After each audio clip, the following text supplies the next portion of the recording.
This is a moment he's dreamed about, and he'll remember this forever. This is a great one-day classic ride, and he's got himself the greatest queen of the classics, Paris-Roubaix. As he swings onto the velodrome, it must be the best sound in world cycling. The proudest moment, I reckon, of any professional bike rider's life is to win the Paris-Roubaix. This is the one you've got to win. When a rider wins Roubaix, he's a...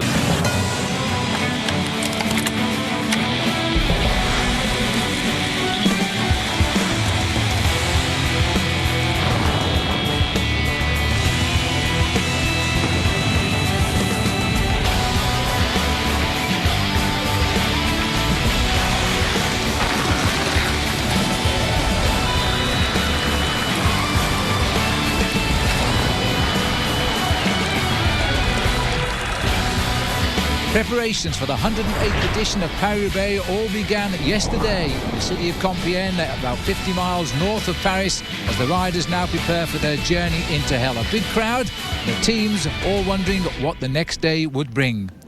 Hello everybody, I'm Phil Liggett, this is Paul Sherwen, and welcome now to Epic Cycle Sundays presented by Michelob Ultra. We've now transferred to the finishing line here. It's Sunday morning and it is Roubaix Velodrome, where the race has traditionally finished here for the majority of the 107 editions. Paul, what is it about Paris-Roubaix that everybody fears? Well, just before the start this morning, I spoke to Sean Kelly, who won this race on 2 occasions, and he said, if you think you rode well in the Tour of Flanders, you better think again, because Paris-Roubaix is a completely different beast. I finished 15th, and that's my best performance ever in Paris-Roubaix, and I fell off 9 times. That, I think, tries to explain why there's something special. You want to get to the finish, you want to survive the hell of the north. Paul's too modest. He once finished third in the amateur race, though, even so. But, you know, it's all about the cobble sectors, what we call the hell of the north. These stones which come from Napoleonic days. There are 27 sectors. They're given star ratings. 5 stars, you're deep into hell. 1 star, well, I guess life's not so bad. Well, I tell you, the hardest one that all of the riders fear, it's not the place where you win Paris-Roubaix, but you can lose it, and that, of course, is the Tranchée of Arenberg. 2.4 kilometres long. It is a beast, and there will be accidents. There will be guys at the side of the road. A lot of riders really believe that the Mont-Saint-Pével section is almost as hard as the Forest of Arenberg, because it also is a very difficult section right through the farm fields. And finish it off, if you want to win Paris-Roubaix, you've got to have the power in your legs when you go across the Pavé de l'Arbre. And they're all being guarded this year by bringing in over 150 police on horseback, because they thought last year too many people were enjoying themselves, drinking a little bit too much beer, and they want to make sure the riders are safe. Well, the big favourites, well, there's 2 outstanding favourites. They got first and second last week in the Tour of Flanders, Fabien Cancellara and the Belgian champion Tom Boonen. Yeah, Fabien Cancellara, I think, is in the form of his life at the moment. He's got a great pedigree behind him, a world time trial champion, Olympic time trial champion, the winner last week of the Tour of Flanders in phenomenal style, dropping Tom Boonen on the slopes of the Mur de Grammont. But Tom Boonen, I have to say, is a proud man. He's won this event, don't forget, on 3 occasions, and he's looking to write his name into the history books and equal Roger de Vlaming's record of 4 wins in this great classic. And I think he'll be looking for revenge today. And there are indeed 2 Americans who are outstanding favourites as well. And I'm talking about George Hincapie and Tyler Farrar. Farrar winning a big semi-classic here in Belgium only in midweek, the Schelde Prize. And Paul Sherwen spoke to them both yesterday. Great win for you this week in the Schelde Prize on Wednesday. That's a sign, I think, that the form is still there. Yeah, you know, this stretch is the really important, from Kent Wevelgem 2 weeks ago through De Panne, Flanders, Schelde Prize, and now Roubaix. And yeah, to win on Wednesday was really good for the morale. I think everyone's really positive going into tomorrow. Well, George, a week after the Tour of Flanders, you had good legs in Flanders, but maybe, you know, the tactics robbed something away from you. Yeah, I felt good in Tour of Flanders. I missed some opportunities that I probably should have tried to take advantage of, but you know, I'm happy with the way my form is right now. This is the kind of race that you dream about through the whole of the winter season. Is everything right for a good attempt to try and win Paris-Roubaix for a first time? Definitely. It's as good as it can be. I feel great. We got a good team behind me. I just need some good luck, and hopefully it'll finally happen. Paul, the thing is about George Hincapie, and I can't believe this, but you've discovered he's ridden this event 17 times, or he will have done by the end of the day. Well, he will have done by the end of the day, but, you know, it's something very special for George Hincapie. He's also saying that he would not like to retire from the sport having not won Paris-Roubaix. Today may well just be the day for him. Well, there are other favourites as well who could just get it right on the day. You do need luck with all those cobblestones as well. You don't want your bike falling apart. Felipe Pozzato has ridden well in this race. He got placed last year. And what about Juan Antonio Fletcher, one of only 2 Spanish riders ever to stand on the podium in Paris-Roubaix, and he's a good one-day cyclist. And also, of course, there is Thor Hushovd. Is he on form or not? I'm not so sure, but he finished 3rd last year, so we'll see. Well, early on when the peloton was quite well packed, there was always the crashes, but this one was quite important. Stein de Volder here amongst the fallers, and in more than a spot of bother, he had to remount. He had quite a long chase to get back into the race, and then he was in trouble again as he fell back to the team car. He really did have a tough morning at the start of Paris-Roubaix today. So we're looking here now as we hit sector 19, where the peloton led by Saxo Bank, not surprisingly leading the way onto the cobblestones for Fabian Cancellara. They're in pursuit of 19 riders. 2 minutes 40 seconds is the gap. It was up to 4 minutes 30. And it's been all Saxo Bank these last few kilometres, Paul. They've been doing all of the work, and so far they're looking very strong. It's almost like winding the clock back just 7 days, because this is how they controlled the Tour of Flanders. There on the left-hand side, you can see the red, white and blue, the stars and stripes of George Hincapie. He is riding Paris-Roubaix this year for the 17th time in his career. That really is quite a remarkable record, almost equaling Servais Knaven, the great Dutch rider at 39 years of age, who is looking today to try and start and finish his 16th Tour of Paris-Roubaix. Yeah. But 16 finishes is quite phenomenal.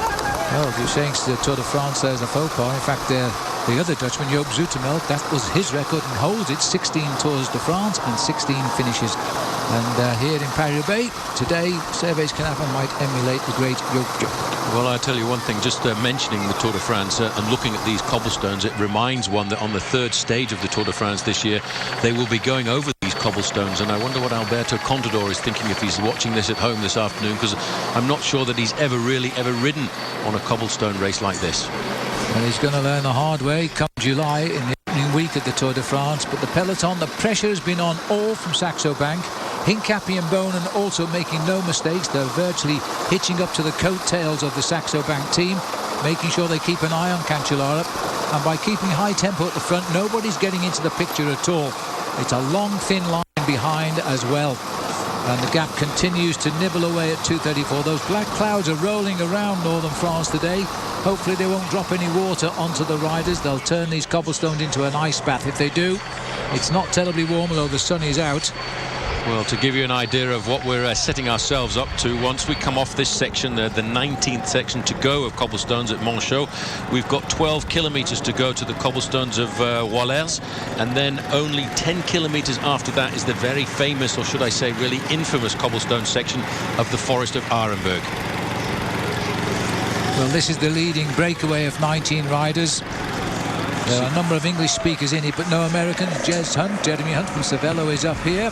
HTC Columbia have got Matthew Goss and Adam Hansen from the Antipodes, and Sky have got Greg Henderson and Chris Sutton in there as well. There's the little group at the front, and we're just looking here at Adam Hansen on the back. Top time trialist, Paul, but now learning to ride the cobbles. Well, top time trialist and top mountain biker as well, a man who was very famous in Australia for winning the Crocodile Trophy. And here I think he's thinking about Bernard Eisel, his teammate, who just recently won the Ghent-Wevelgem one-day classic and is nurturing some serious ambitions to try and win Paris-Roubaix.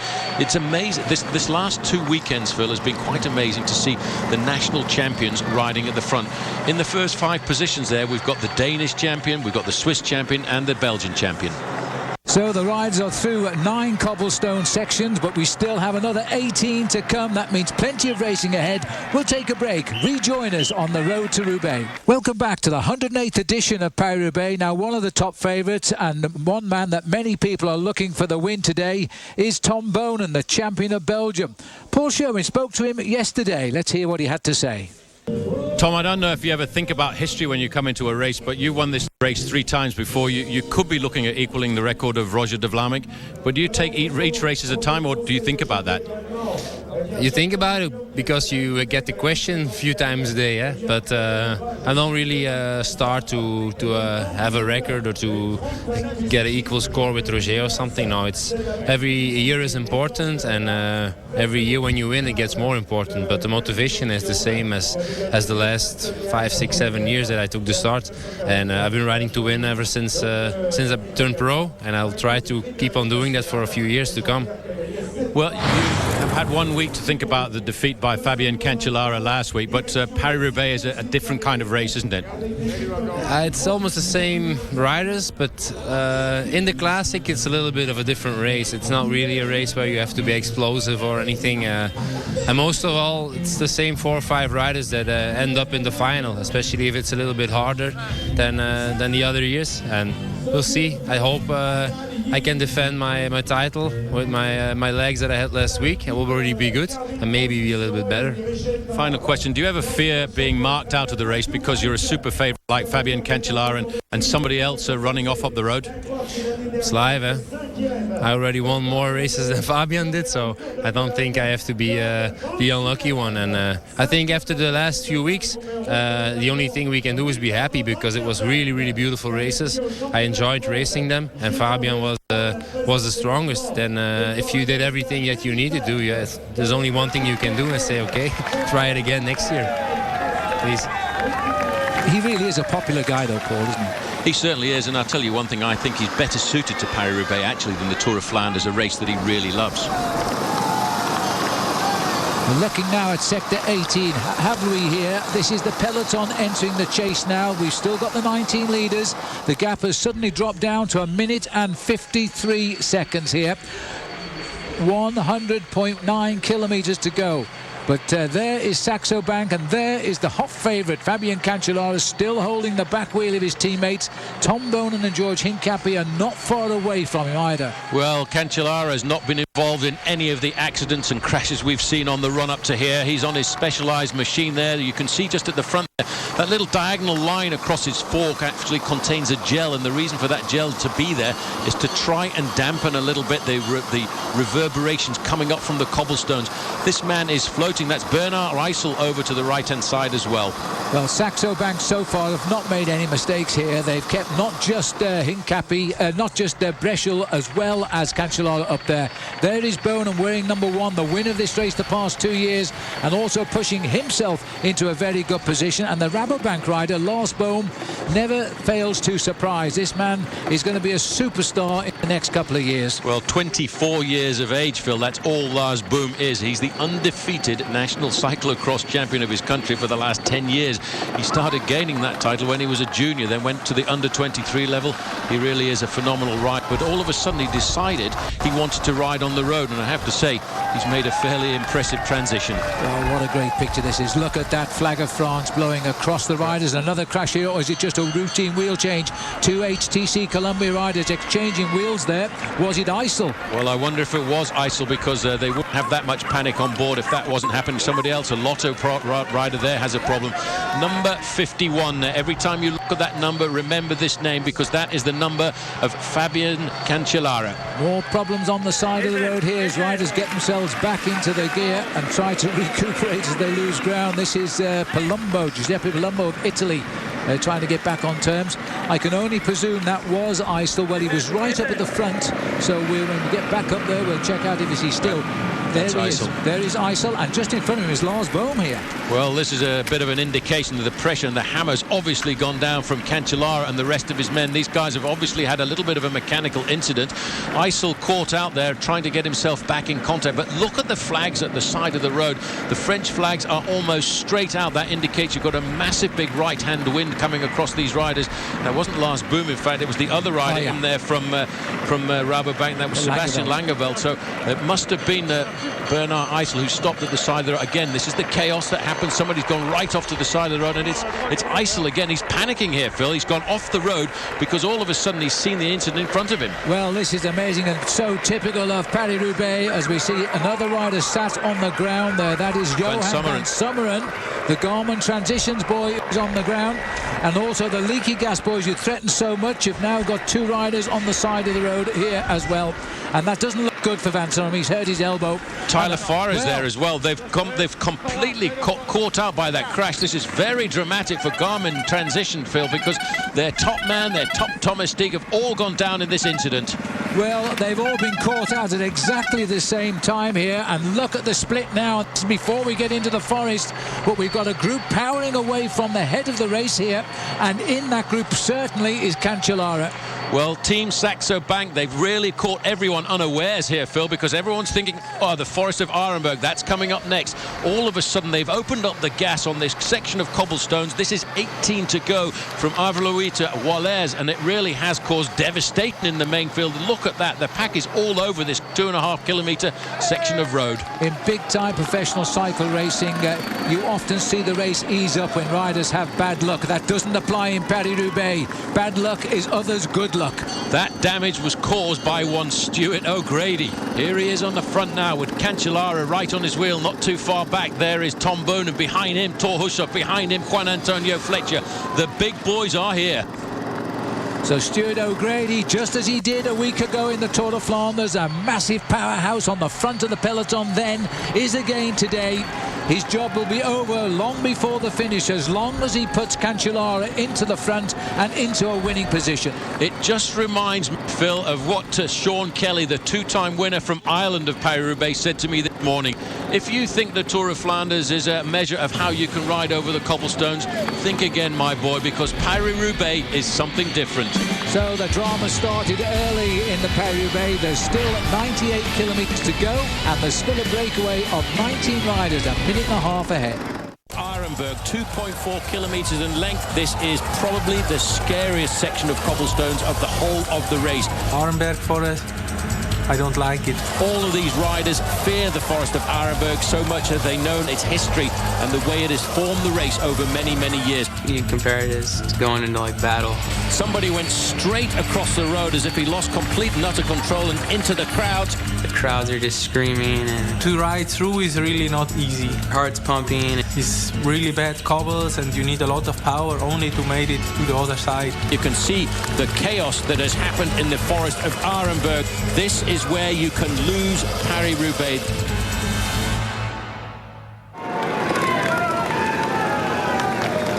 The leaders hit the Forest of Arenberg, sector 17, 2.4 kilometres, 5 stars, making it the hardest section of the race.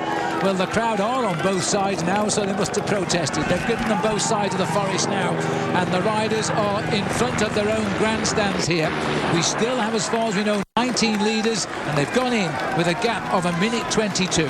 They may well not come out with a gap of 1:22, because this is a beast and a brute of a piece of cobblestones. You come in, you hit this cobblestone section full on, Phil, at around about 60 kilometres an hour. That's the headgear from the old mine shafts that are down below this part of the world, the coal mines that many of the Polish people came across to work in many years ago. There you can see the main field. That certainly isn't very much more than a minute now as they're splitting up. It's a small group. They've come back together a fraction, but it's not going to be a group like this when they exit the Forest of Arenberg. Well, a crash involved, and Tyler Farrar, as far as we know, has got back into the group as they're coming on towards the crossing of the forest now. Massive crowd, as we expected. There was fears there wouldn't be so many here because the police have banned the alcohol drinking, and have also put up to 150 policemen in here to keep order for the crossing of the forest by the riders at the head of the Paris-Roubaix. Once we get out of this, Paul, we're going to get trouble with the crosswinds as well, I think. We will zigzag across the northern part of France. That was Fabien Cancellara on the front, taking complete responsibility for the tranchée of Arenberg. There's the Belgian flag over to the right-hand side, but this is a Swiss man on the front, the Swiss national champion. Strangely enough, he's been champion of the world in the time trial. He's Olympic champion in the time trial, but he'd never been until last year the national road race champion of Switzerland, and that for him is a great honour to be riding these races with that jersey on his shoulders. Well, a big man is tapping out the rhythm. Others have to follow here. Look at the gap. It's come down to 1:12 now. Just by Cancellara coming to the front. He's pinched back 10 seconds in the forest. There's the flag of Denmark as well, flying alongside Luxembourg, and also the flags of Flanders. Well, there you can see the leading group, and you can see how much that has split up over the last couple of sections. And a little bit further back, you can start to see the front end of the main field. Looks like Matthew Goss is on the front here now for HTC Columbia. As we look at the leaders briefly, they look to be coming through more or less as one unit. Not too many losing ground there. This is back in the peloton. Cancellara there, followed by Tom Bonen. Just like it was a week ago, these two men, the two super favourites at the start of this race, locked side by side, one following the other. A little bit further back in third position, Juan Antonio Fletcher. Just behind him there, you've got Thor Hushovd. And then a little bit further back, Matti Breschel, all of the big names. That's Leif Hoster, the man with the white jersey, just to the back also. Yes, so this is interesting now. That could be the podium right there. Bonen, Cancellara and Fletcher. It wouldn't be surprising in the least as those two riders now stay out of trouble at the front. Tom Bonen has now got to dictate the pace, and he's saying to himself, whatever you can do, fabulous Cancellara, I can do as well. Side by side, the top two. A little bit of deja vu from a week ago. It certainly is, but I do think that this race suits Tom Bonen a fraction better than it suits Fabian Cancellara. Let's not forget he's won this race on 3 occasions, the man in the black, yellow and red jersey, champion of Belgium. A little bit further back, I'm looking to see George Hincapie. Yes, he's there in the first part of this main field. And look how these riders are now zigzagging across the cobblestones, trying to find, if they can, a smooth section of road. Only mechanics allowed to stand on the right-hand side as we look at the course now, except the police, of course, and the spectators. A little bit of a boycott by them by the look of it. They've decided not to come if they're not going to have to be able to enjoy themselves. They must have chosen another sector of the course. But Tom Bonen here now concentrating and riding superbly. A lot of people fancy him today to turn the tables. Nice to see Jez Hunt there, the former British national champion from Cervelo Test Team, leading them off the Forest of Arenberg. That group, which was 19 riders strong going into the forest, is certainly not 19 men now. Second position, Juan Antonio Fletcher. Right behind him, Cancellara. There is Thor Hushovd. The big men are being decanted to the front of the main field. Fletcher, this amazing Spanish cyclist who defies all the traditions that Spaniards can't ride one-day classic races. Well, this man can. He's been up in the podium before at Roubaix, but he hasn't, and neither has Spain ever won this event. Tom Bonen has the last 2 years, and there he is, where he likes to be at the front, seeing where the cobbles are. They're not very far behind now, because they too are coming off the Forest of Arenberg. Now a change of wind direction, a minute 12 the gap. Well, having come off Arenberg, they're going to go down to the next section of cobbles at Ornain. That's another 10 kilometres or so away from here. Taking on board their food and drinks, an important thing to do. Don't get carried away by the excitement of Paris-Roubaix. Make sure you remember to eat. Make sure you remember to drink, because otherwise you'll hit the wall a little bit later on. Well, the pressure's gone off now. The idea was to keep the pressure on when you're on the cobblestones. It's eased off just a little bit. And it's down to inside a minute now, with 90 kilometres left to go. This is the tail of the peloton. And I don't see the jersey of Tyler Farrar here, so let's hope he's cut his way through a little bit. Well, very dramatic, badly timed crash for the leader of Garmin Transitions there. He was surrounded by a lot of teammates, and I would think they will help him get back into the main pack. This is Matti Goss at the front. So as Goss leads the remnants of the 19 leaders, they're still just under 1 minute in the lead. Now the race really has begun. 82 kilometres to go now, 18 seconds the spread across the peloton and the leaders, so it's all coming together here. There's no change at the head of the peloton. The favourites seem to be safe for the moment. The leaders, though, have thinned down now. There's just about 9 of them left here. We're on to sector 16 now. Well, this is one of the groups that was caught in the middle. This is Mikhail Ignatiev, and just behind them you can see the front end of the main field, so it's all starting to come together, and I would expect that those riders there will very shortly be overtaken. This is only a 3-star section, but look at the length of it. 3.7 kilometres. That is an awful long way. It looks as though the Omega Pharma rider there, which is Sebastian Lang near his camera, has come back from the leading group. This is the section from Ornain to Wadigny. 3.7 kilometres. You can see the complete control at the front end of the main field is Saxo Bank. 5th position there is Fabian Cancellara.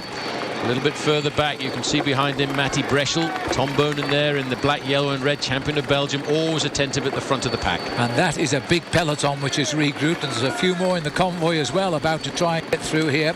Those following cars are ever vigilant to make sure those riders get priority as they cut their way back to the leaders, or in this case the main field. As we have gone literally to the leaders now to pick up Jeremy Hunt, the British rider here for Cervelo, who has been simply marvellous today. He's been driving over every stretch of cobblestones, but the field is rapidly coming back now. Well, They will bridge some serious time gaps over this section at 3.7 kilometres the distance. See the water tower in the background, that Chateau d'Eau they call it in this part of France. These are very smooth cobbles that they're looking down on. There you can see the front of the main field. That's again under the control of Team Saxo Bank, leading their man, they hope, to the double Tour of Flanders and Paris-Roubaix in a single week. Tom Boonen, however, Phil, he's done that before. A bit more common sense there. This is Matthew Goss now of Australia and HTC Columbia. Big Tom Lisa in the background. There's the names of the survivors of the breakaway now. Martin Wijnands, who had a bike change, is still up here. Klastergaard, Goss, Flen, Single, Engoulevent. These are the only riders left of the original 19 now. Actually, there's another group starting to come across to reform that group and make it slightly bigger than it was earlier. Well, it's always difficult for everyone to know where exactly everybody is. Number 152 there, Goric Garden. He is in the second group, I presume, Paul, because is he with the leaders they've just caught back up over this section of cobbles. He was originally there. He's come back. I have a feeling that may well have been Adam Hansen just getting himself back into that leading group for Team HTC Columbia. These guys will battle to try and stay at the front of the race for as long as possible, because they know in the latter part of the race they've got another role to play, and that is to help their team leaders, the men who were dedicated and designed at the start of the day to be the leader for the race and for the team. And for Team HTC Columbia, that's obviously Bernard Eisel, but I'm not sure that Matty Goss realises how much bad luck that Bernard Eisel has had, and I'm not even sure whether he's in this chasing group. I thought I saw him. I think he did come back. These are certainly the leaders we're looking at the moment. Matthew Goss is only 23 years of age. He's riding extremely well. I think he comes from Tasmania, but he's in third place here and enjoying himself now. He got 3 good wins last year, but he was on the Saxo Bank team last year. Let's not forget that, Paul, and that's the team that might destroy him today. But he will know their tactics, and he will know the way that team will ride. Just climbing his way through the field there as well for B-Box Telecom. This is Johan Genet. Well, this is the section that they will use in the Tour de France this year, and so the boys who are thinking of doing well in the Tour will remember these today. Let's hope the dark clouds aren't over the Tour de France in the month of July as well. Well, Alberto Contador, Phil, has said that he's never really raced over cobbles like this in his life before, but he will come up and train here. I think that's slightly different to the approach of Lance Armstrong, who came and raced in the Tour of Flanders to try and experience the cobbles in a race situation. They are completely different. I have to say, I think Armstrong has so far taken the psychological advantage over his Spanish counterpart. Now everybody just grasping at straws here, just trying to survive the passage of the cobblestones. We're trying to organise and see exactly how the spread is situated out on the road now, because our cameras are all over the course, and it's only when we get a helicopter view we know exactly what's going on just at the moment. Well, one thing we do know is going on is that one team have decided that they've got a great chance of winning, as they did last week in the Tour of Flanders, and that's Team Saxo Bank, and they're looking after the interests of their man Fabian Cancellara, and of course let's not discount Matty Breschel, who I think, Phil, might be just slightly lightly built for a cobblestone race like this, but he's still got a lot of talent in front of him. Now this is at the rear of the race, of the rear of the peloton. This is Dominique Rollin, who's coming up, the Canadian on the Cervelo test team. The way he's coming back, he may have been involved in one of those tumbles, because he's riding back very, very strongly to the rear of the peloton. Yeah, Rollin, a Canadian rider, former winner of a stage of the Amgen Tour of California, and certainly whetting his appetite for the big classics in the northern part of Europe this year by coming across to the strong Cervelo test team.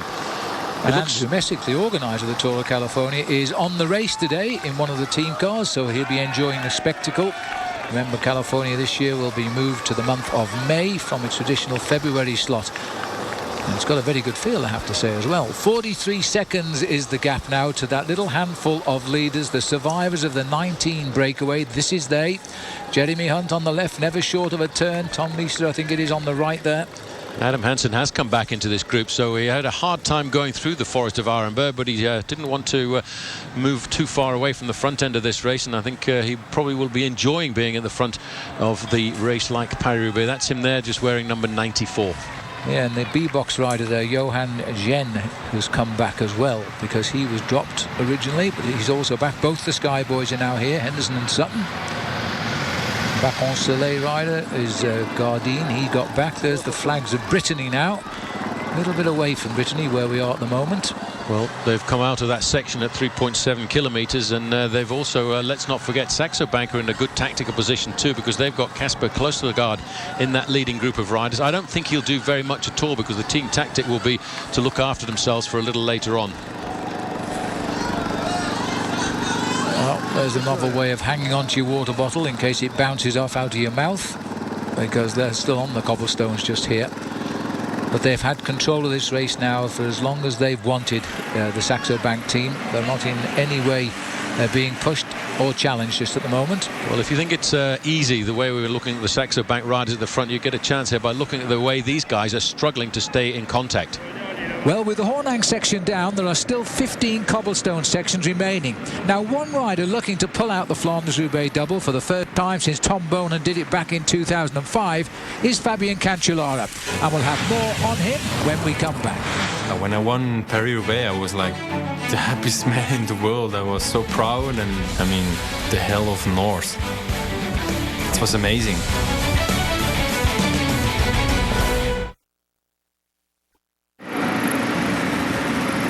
Welcome back to the cobbled roads of Paris-Roubaix. Now, we were treated to another amazing ride by Fabien Cancellara last week in the Tour of Flanders. And now the rider we know as Spartacus is the big favourite again for today. He's won this classic back in 2006. Here's more now on Fabien Cancellara with today's Michelob Ultra Athlete Profile. Cancellara is continuing his outstanding year. Cancellara has claimed the prologue for himself. I'm so proud to have another season that was full of amazing moments, beautiful moments. Vendizu was a big highlight, winning on home ground, time trial in an amazing way, or winning Tour de Suisse, even the prologue in Monaco. I mean, many races I won, big highlights. I mean, highest level ever you can win on cycling. I mean, he's unique, and when he goes for something, when he believes in something, then he goes 100%. And he is really strong in his head, and then he knows his body is so good. He is a really, really strong rider, and the way he's training and his confidence, he's really good at believing in himself, and everything combined, he's a monster. He got big, huge legs. He got lots of power in those legs. And he is able to transfer the power he has in the legs into the cadence when he rides as well. And this power multiplied by this cadence is easy, it's speed. He's one of the most focused guys I've ever been around when he's switched on.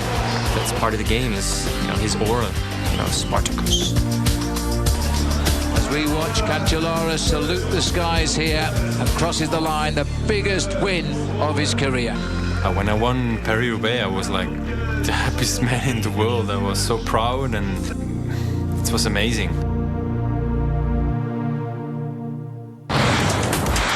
Well, Fabien Cancellara is 29 years old now, but he is a tall man at 6'1". It's surprising, but he does seem to be able to do almost anything in any type of race, Paul. But what a start to the year. 2 wins in Belgium, but really big wins. Well, I think the fact is, he is a great individual time trialist, Phil, but he's got the power to get himself over these very difficult kind of roads, and you need to use power to ride quickly over the cobbles. 74 kilometres, 50 seconds the gap. We are now on to sector 15 here as we go to Briand. Only 3 stars, but 2.4 kilometres here. 38 seconds, the gap has suddenly plummeted again. Cancellara changes his bike, the gap goes up to 50, and now it's come down to 38 as Cancellara's got himself back in this peloton. Well, this is another section of cobblestones that we're looking at, that if you tune in into the month of July and the 3rd stage of the Tour de France will be hammering over this section, and I think a lot of riders will be casting their mind forward to just exactly what that's going to do to a race like the Tour de France, because cast in my mind back to when the Colombians first came to the Tour de France, Phil. Many of them lost between 20 and 30 minutes on these cobblestone stages. Yep, it was no good being able to fly in the Alps and the Pyrenees if he couldn't fly across these cobblestones. Just popping out of our picture in the top there was George Hincapie at the head of that line of riders. So he too, on his 17th Paris-Roubaix, is enjoying life today. He's not done anything out of turn yet, but he's never missed a move. Well, that's the important thing, to be at the front. Make sure you avoid as often as possible any mechanical incidents, accidents or crashes that might delay you and force you to use a little bit too much energy. This is a long section of cobbles as well here, section number 15. It's 2.4 kilometres in length, and again it is a boulevard really compared to the forest of Arenberg, but it's all about eating into the nervous energy of riders. Well, looking in the distance there, everybody's grabbing what they can here. This is the advanced party at the head of the peloton. Tom Boland's on the far right, second in line. Radio Shack, have they just picked up those two guys, Gregory Rast and Jangeli? I thought they were a little bit too far ahead. 32 seconds is all the gap is now. Well, they're picking up riders one at a time now who are being shed from that leading group. It was an early morning breakaway of almost 19 riders, and there now all of a sudden you can see this race is about to come back together again. At 72 kilometres to go, it's well over 100 kilometres since the front of the race came together. As Jeremy Hunt again taps out the rhythm at the head of the survivors of the breakaway. They're going to have to move those cars very shortly. There's just two referees' cars left in the middle. The trouble is, how do you get out of the way right now? That's always a problem. Matthew Goss comes through. Well, they've got to get the referees out fairly smartish now, although we're talking about this section, Phil, as being a section of 2.4 kilometres. In about 3 kilometres after they get off this section, there's another 2.4 kilometre section of cobblestones as well, making this almost a 5 kilometre section of cobbles in 7 kilometres. Doesn't bear thinking about it. Those cars are going to start panicking, I think, very shortly, because the gap is now at 32 seconds. This is the head of the peloton. The peloton, which was down to a handful of favourites after the Forest of Arnhenberg, has regrouped largely. All come back together again, living to fight another day here. Look at Bonan sitting in the middle on the crest of the cobbles. When he sees a little bit of smooth tarmac, pops down on there. He looks as comfortable as you please sitting at the front end of the main field. Well, Team Sky are riding a very strong race as well at the moment. 2 or 3 riders also mixed in there, as well as their man, which is their leader, Fletcher, today. But Roger Hammond also having a very, very good day, just like he did last week. This is Stéphane Pouilly from France, of the Seoul team, we just caught a glimpse of. There's the gap. And now you can see the whole of the head of Paris-Roubaix today. Just 20 seconds, it's not really very much, and there's a lot of difficult sections of cobbles to come. We're on section 15 to go, followed in about 2 kilometres by 14 to go. Matty Goss is still riding at the front end of this race, and he's up here now to try and take over the responsibility of looking after Bernard Eisel. His teammate Adam Hansen, also in the yellow jersey of HTC Columbia, a little bit further back as well, enjoying his outing today, Phil, over these cobbles. Well, in fact, they are saying it's Thomas Weitskes-Pool and it is Jangeli, and they've contacted the breakaway now. They've just gone onto the tail of this breakaway. So some fresh extra firepower for them, but the gap is only 20 seconds. So they may have left it too late now to cross that gap, but they're in a very good position to go with the next one. As we pull back from the leaders, this peloton now is very, very big, and I think we can assume that Tyler Farrar has got himself back into this group now. The big problem is you're going to have to get to the front of it, and that might be a different task. Off the tail end of sector 15 now. Well, from the end of that sector, Phil, there's not too far till they get to the next sector, sector number 14 to go. Epic Cycle Sundays continue April 25 as Michelob Ultra presents a special day and night of racing. At 2, the world's best cyclists race the streets of Belgium in La Flèche Wallonne. Then at 12:30 a.m, Andy Schleck looks to defend his title at Liège-Bastogne-Liège. Sunday 25th, 2 races, 1 day. La Flèche Wallonne at 2, then Liège-Bastogne-Liège at 12:30 a.m. That's Epic Cycle Sundays, only on Versus. This is sector 14, and he's got just under 2.5 kilometres now, and Jangeli, who just came up to the leaders, has gone through them and is putting in a bid to go it alone. It's an awful long way, Paul. It is an awful long way to go, but he's a very special rider. You know, he turned professional a couple of years ago for the small Marco Polo team then, when nobody really knew who he was, and especially with that rather complicated name, which doesn't sound Dutch at all. He came out and he won himself the Tour of Belgium. And he's on the big team now, Rabobank, Holland's top team. And you have to be really good to make a place in the Rabobank team, that's for sure. Well, he's trying now to tempt them to come out. And, of course, this attack will favour Lars Boom, his teammates, who won't have to counter that move. He'll go along with the second wave, perhaps. Skill Shimano here at the back. And I would think that it's one of maybe Ray Curvers, who has come back from the breakaway now in difficulty there.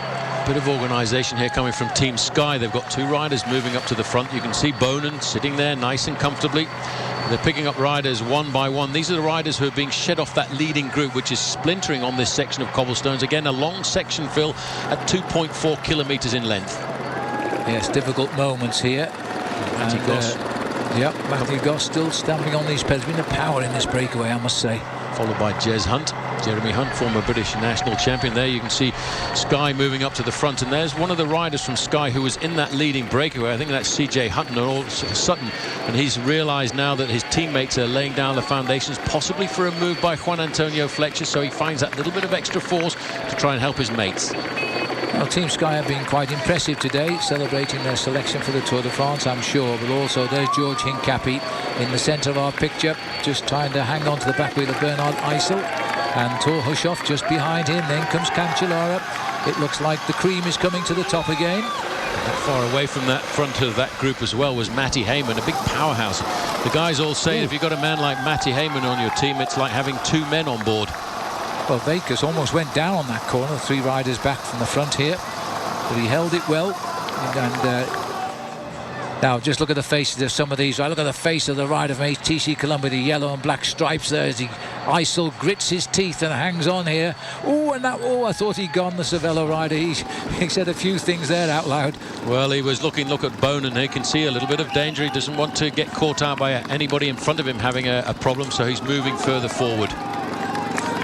Well, this is another serious push here, and it's being done this time by Team Sky, which is a good sign for the race. They're putting Saxo on the defensive here, and it might mean that Cancellara is going to have to fend for himself very shortly. Now we've just gone down the line here because this is David Miller.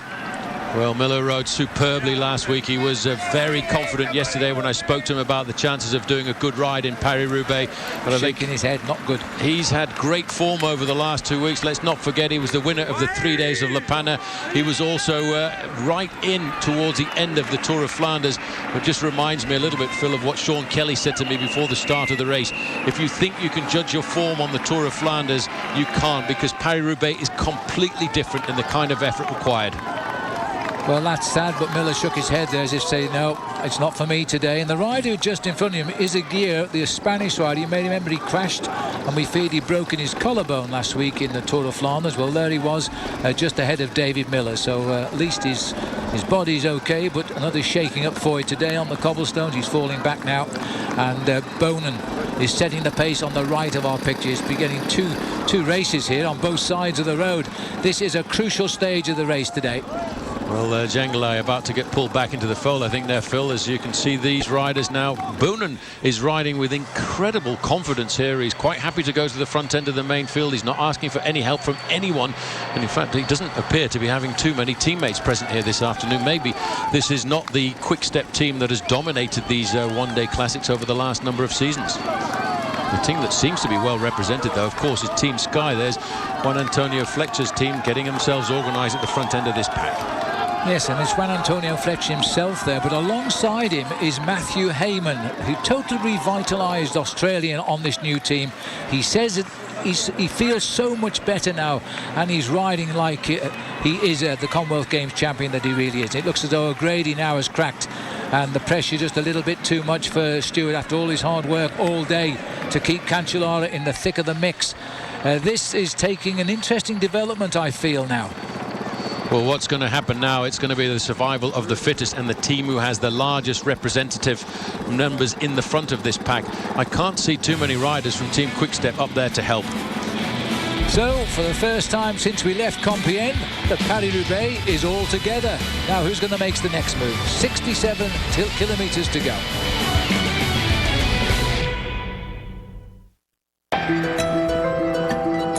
Bernard Hinault, the great winner of the Tour de France, he said this was inhuman and this race should never be allowed. So he rode it and he won it in 1981, just so he could tell the organisers he'd never ride this race again.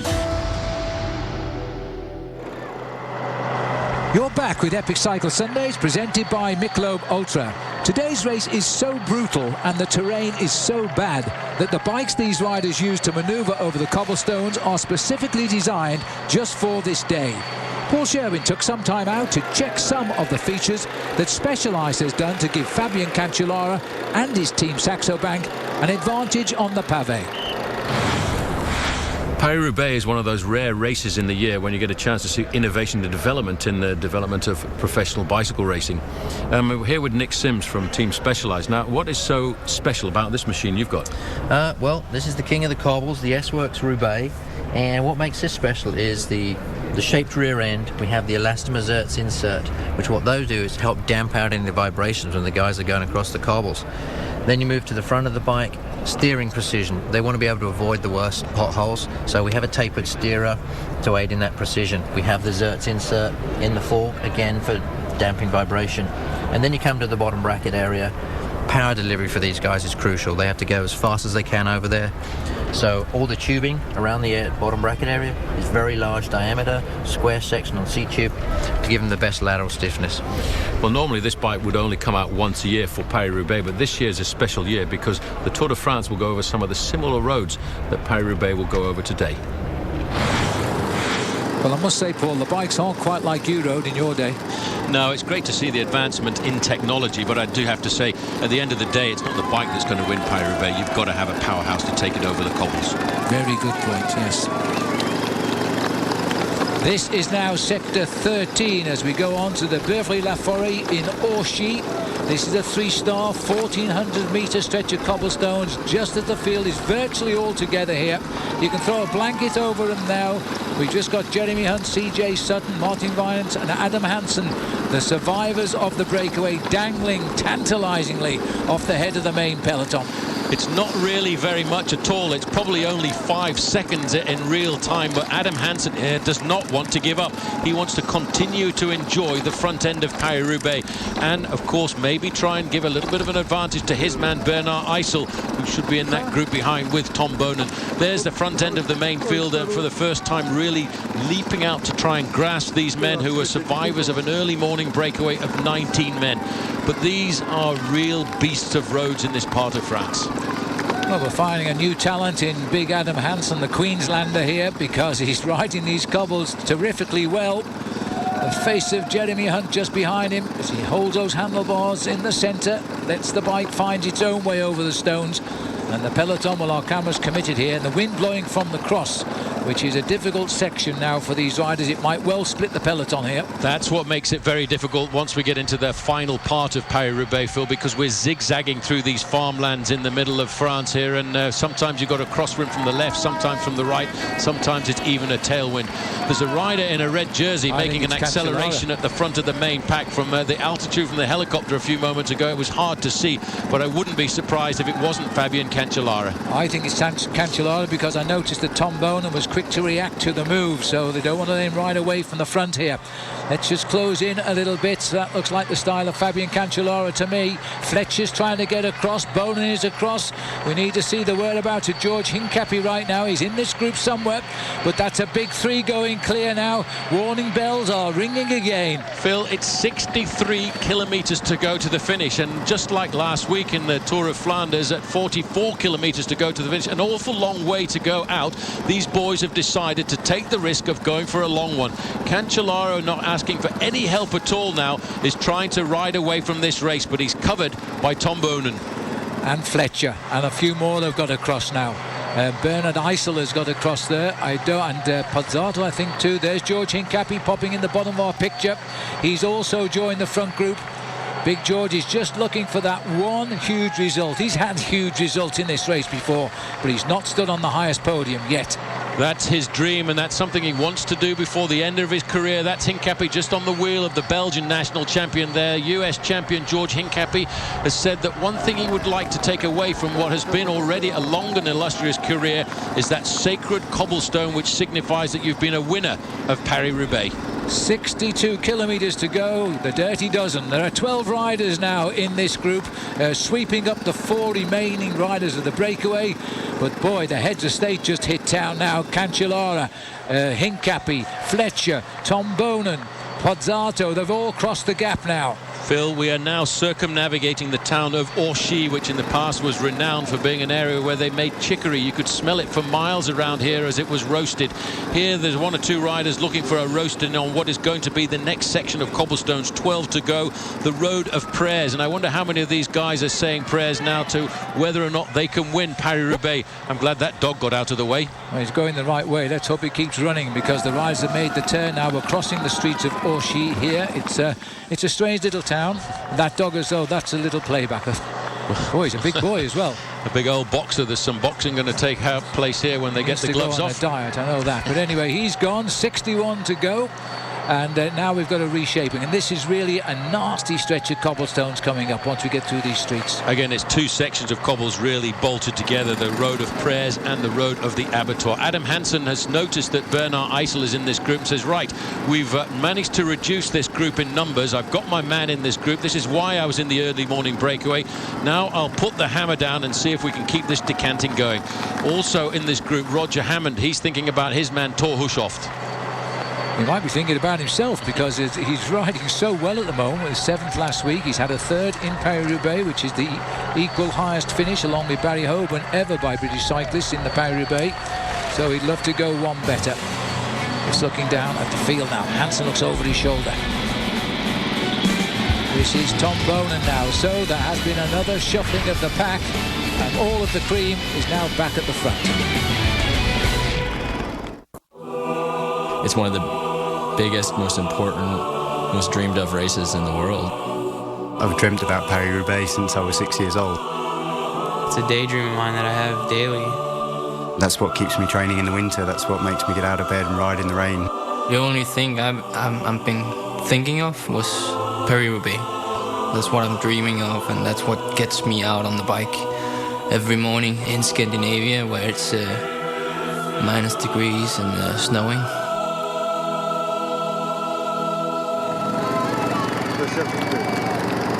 59.9 kilometres. Bonen has forced the pace, and the reaction is coming immediately from Fabian Cancellara here. This will be another reshuffle at the front. Of all of the pacemaking being done by the Queenslander Adam Hansen, who's trying now to defend for Bernard Eisel. Hammond is in here too. Yeah, but look at the other riders. There is Hincapie, Thor Hushovd, Pippo Pozzato, Fabian Cancellara.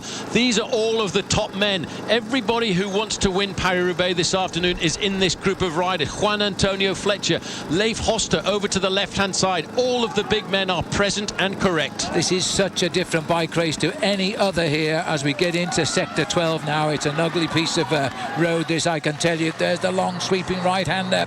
Now, this could change the face of Paris-Roubaix today. Hincapie straight onto the wheel of Tom Bonen there, trying to follow the Belgian. Right on his wheel is Juan Antonio Fletcher, but Tom Bonen now on the road of prayers, the man who's won this race for the last 2 years. Phil, he's going for it at 60 kilometres to go to the finish, and Cancellara has been blocked out, but look at the way the man in the red jersey is going to ride across this gap.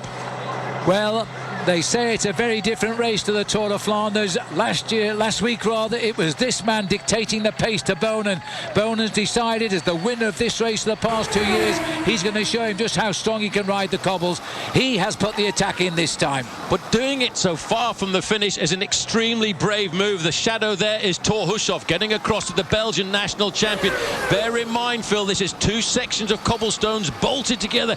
Cancellara is having to get out of the saddle now to try and nail down the gap to Tom Bonen, the national champion of Belgium. That was a very brave move by Tom Bonen to see who was still strong in that group. A very vigilant too was Fabian Cancellara, who's making one final effort to come right up alongside the Belgian rider. Got rid of a little bit of Hushoff there. Pozzato comes across now in black. He joins the leaders. The favourites are regrouping at the front this time. Well, I tell you one thing, the road of prayers has caused a few consternations for many of the riders. This is the right time to make a move, and it looks as if that may well be the shape of Hammond going. That's Hammond who's now launched an attack. Are they going to chase the British rider down? The only British rider, apart from Barry Hoban, to have made the top 3 in any Paris-Roubaix. Roger Hammond has promised us something big this year. He was 7th last week in the Tour of Flanders. He's gone past our motorbike anyway. Well, he's now heading down into the road of the abattoir, and that's where he's going to try and open up a gap. This is a very good tactical move, because right now, after that effort, Bonen will be watched by Cancellara, will be watched by Pozzato, will be watched by Thor Hushoff. Somebody has to be brave enough to make the move, and it's Tom Bonen in person who says, right, I know this hurts, and I'm going to make it hurt just a little bit more. So Roger Hammond trying to fly the flag now for Team Sky. Or is he still in Cervelo? Can't see. Cervelo, sorry, Roger. Gave him the wrong team there for the moment. The Cervelo man quickly brought back by the champion of Belgium, followed by the champion of Switzerland, followed by the champion of Italy. They're all in the mix. Hushoff over to the right-hand side, saying thanks very much to his teammate just for keeping the hammer down a little fraction there. Bonen does not care this afternoon. He wants this race. He rides every time that he comes to Paris-Roubaix to win. He doesn't even think about history. He could write his name into the history books today, Phil, by winning Paris-Roubaix for a 4th time. But that's not what's in the back of his mind. What's more important is to win the bike race. Welcome to the area of the Nord-Pas-de-Calais here on the northern coast of France. And we're going to be in there now for the rest of the day.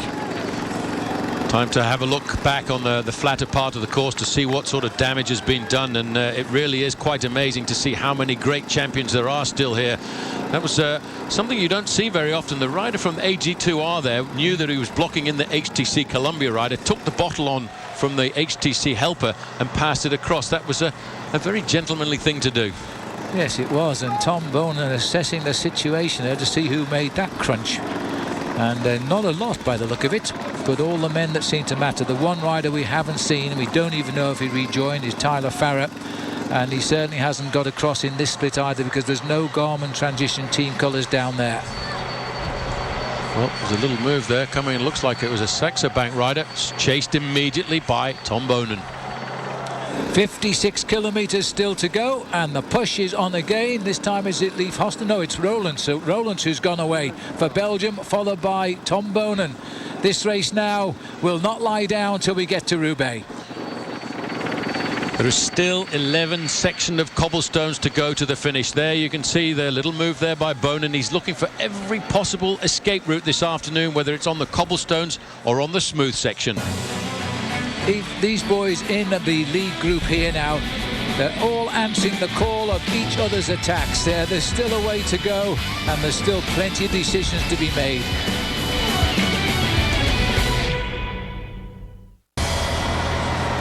There's the peloton, what's left of it now, in pursuit of 3 riders as we crash onto sector 11 here at Bercy, 2.6 kilometres. They're chasing Nicky Terpstra, Sebastian Eno and Frederick Gaydon. And Robbie McEwen has just been seen in our picture as well. He's up in this chase group. I can't believe that. I spoke to Robin McEwen yesterday. He said, I'm just going to go into this race to try and look after Pippo Pozzato. Not my kind of race at all. He's in the right position to look after people. There he is in the black. I think he was so happy that he was going to enjoy it, and he was very happy with the weather conditions and the fact that it was dry and was going to be fast. Developing into an extremely interesting race. This the Cervelo boys on the front. They've got Thor Hushoff here. They've got Roger Hammond up here. And you can see also there is George Hincapie, the American, who has a terrific love-hate relationship with this race. When George, his best chance of winning the race, when Tom Bonen was on the same team as George went down the ditch and Tom Bonen went home and won the race. It was an amazing event.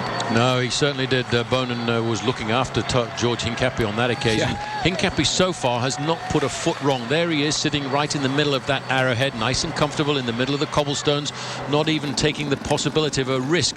Hino here is putting the hammer down quite a bit on this section as we go through the section from Orchy to Bercy. section number 11 to go. He's been a professional for quite a while and been given a very famous name, but he doesn't really win an awful lot of bike races. His major victory, his only major victory, he won a stage of the Tour of Spain a couple of years ago, and that was a huge result for him. He hasn't won a race in 2009, but he did win the Tour of Limousin back in 2008. But he's, you know, it might be the year of the French. They're appearing in our television cameras a lot this year. And Bonin goes again. Another kick by the big man and a big acceleration. Now, chase me and catch me if you can. They're going to have to go for him because, and look at Cancellara in the red. A little bit slow to react today. I wonder. Well, Thor Hushoff is straight onto the wheel of the rider for Vacances Soleil who's going up there. Fletcher is always in attendance. Look at the way he went round that corner. He was not going to give anybody a chance. Now he's got a bit of respite, Phil. Probably about 3 or 4 kilometres, and then all of a sudden they will go on to this very, very nasty section of Mont-Saint-Pével, and that's the section that a lot of riders are saying is almost as difficult. It's ranked as a 5-star section of cobblestones, almost as difficult as the Forest of Arenberg. I think in many ways it's more difficult because of its strategic position on the route. It's 3 kilometres long, and as you can see, we're getting closer and closer to the finish in Roubaix. Well, again, a little plug away here by Sébastien Hinault. The others have all been swept up. The dust behind, rather unpleasant as it might be, but Hinault's in the best place possible just now. Out of trouble, bouncing over these cobblestones. Well, there's Robbie McEwen. He is not really built for these kind of races. Robbie's the kind of rider who we normally would expect to be showing his wares in races like the Giro d'Italia and of course the Tour de France, and here he's stayed in this race for as long as possible to try and be of assistance to his own teammate Pippo Pozzato, who is hoping that he can be the man to come up with the win. Oh, dear me, that looks as though Michael Barry, who was involved in that crash, made this group, but he's now losing ground a bit. He's just gone through our camera lens there. Robin McEwen, I make him just 3 wins short of 200 race victories since he turned pro. And this is a bit difficult to get around that corner. There's a bit of a tight fit there. And that is William Bonnet, who's having a problem keeping his bike upright. Well, he's the big sprinter. He used to ride for Team Crédit Agricole. He's had a fairly good season so far this year. Now there's a move again coming up for Roland is really inspired here this afternoon. I wonder if he's trying to toughen this race up for his man Leif Hoster. Well, it was something of a surprise when he won the Belgian Championship a couple of years ago, as he sports the flashes on his sleeves there, but certainly riding very, very well today.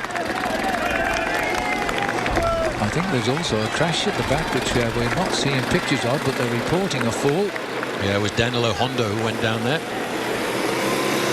See, Hinault really is giving it everything he's got here, Phil, and he's hoping, I think, by a move like this, he's hoping there's going to be a split at the front end of the pack and a small group of riders will join him. Well, if anybody's going to force that split, it's Big Tomaker. Look at him, Tom Bonin now. I think it's Fletcher on his wheel, crouched over the handlebars, trying to stay in touch.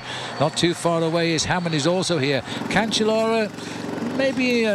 I'm not too sure whether he's feeling good right now because he's riding 5th or 6th down the line. That's not the place to be if Tom tries to break. But Sébastien Hinault, I've never seen him ride so well in a Paris-Roubaix like this in my life, is now waiting for this group to bring him back into the pack. It's going to be a very select group, this one. I have to say that Bonin is riding with a man full of confidence in his own ability this afternoon, not asking anybody to come forward.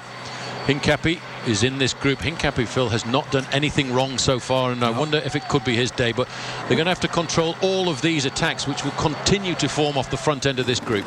Well, there were 10 riders in that group, but they'll shortly be joined maybe another 3 coming across the gap who've got one little push here. This is Hoster trying to get on terms in second wheel. In fact, this could be a 3 move. riders. This is a man who's tried to win the Tour of Flanders. He's got 3 second-place finishes in the Tour of Flanders. There's another Belgian rider in that group, and I just saw the little nod from Leif Hoster saying, come on, this is a chance for us.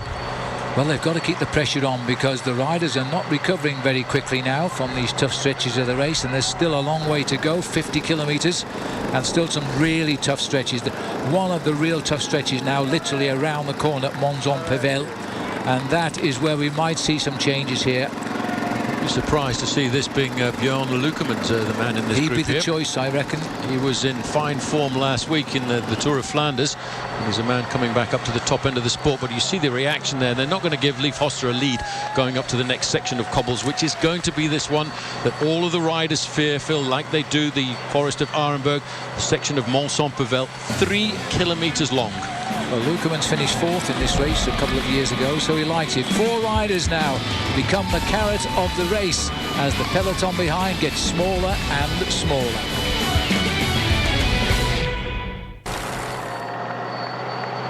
Oh, watch out for this. This is Cancellara's going to make his move now. He's seen that Boonen is a little bit too far back, and this is a move they can't let a man like this ride off the front. Well, that's a classic, isn't it? Fabian Cancellara has just accelerated away from the field. He noted Tom Boonen go to the back, and there he is. And now he's decided to go. Well, Tom Boonen may have made a mistake. He's certainly going to have to waste some energy now to contain the Swiss rider. You can't let a man time trial his way when you're the world and Olympic champion. Well, this is a very good move. This tactically was perfect. He looked to see what Boonen was doing. Boonen had gone to the back end of the group and he said, right, I'm going to go now. I know that the next section of cobbles tend to go is Mont-Saint-Pével. It's very difficult, and it would appear to me that the 2 strongest men in this bike race are Cancellara and Boonen, because nobody else really has the power to chase. And the echelon forming down there indicating the crosswinds, as well as the rides are pushed over to the left of the road here. This is a most difficult time and a crucial time. Cancellara rapidly is crossing to the 3 leaders now, and putting the favourite right up there, and Boonen may well have missed the boat here. Well, he's going to have to react, Phil, on the next section of cobbles there, because it's a long section of cobbles at 3 kilometres in length, and he has got the strength and ability to bridge that gap. It's Hushoff going around there first. Then in about 4th or 5th position is George Hincapie. This is Mont-Saint-Pével. 3rd position in that line there was Bernard Eisel, but Leif Hoster now has been joined by Lukerman and been joined by Fabian Cancellara. He has ridden across that gap as if it wasn't even there. Well, they're going to be very surprised and wonder just how on earth he did come across here. But there he is, and Boonen knows he's really got to show his skill now on these cobblestones. He is a man for the cobbles. He rides them better than most, and now he's going to have to cross the gap, because look at Cancellara as he breaks up the lead group. 47 kilometres to go, and Cancellara, he knows in the back of his mind that he will be chased at this point by Tom Boonen, and he knows this is a great opportunity to get rid of the Belgian. He's probably the only man that Cancellara fears in a bike race like this. But this, Phil, is 3 kilometres of cobblestones. Lukermans has come across the gap. Looks as if Leif Hoster is struggling to get into the slipstream. Hoster sits in the back there now. The 4 riders fly. Now there's a select group here of Hushoff, Boonen, Fletcher and Pozzato, and no Hincapie just yet. No help required, no help requested by Tom Boonen. He knows how important this is. He's got part way across the gap. He's splintered off the front, but Cancellara knows that they will be chasing hard and fast. He wants to go alone. He wants to get rid of everybody off his wheel. He had great form last week, and he's carried it over 7 days later. The champion of Switzerland. He's been the champion of Paris-Roubaix in the past, in 2006. But now, as the most recent winner of the Tour de Flanders, he's trying to stamp his authority on the double.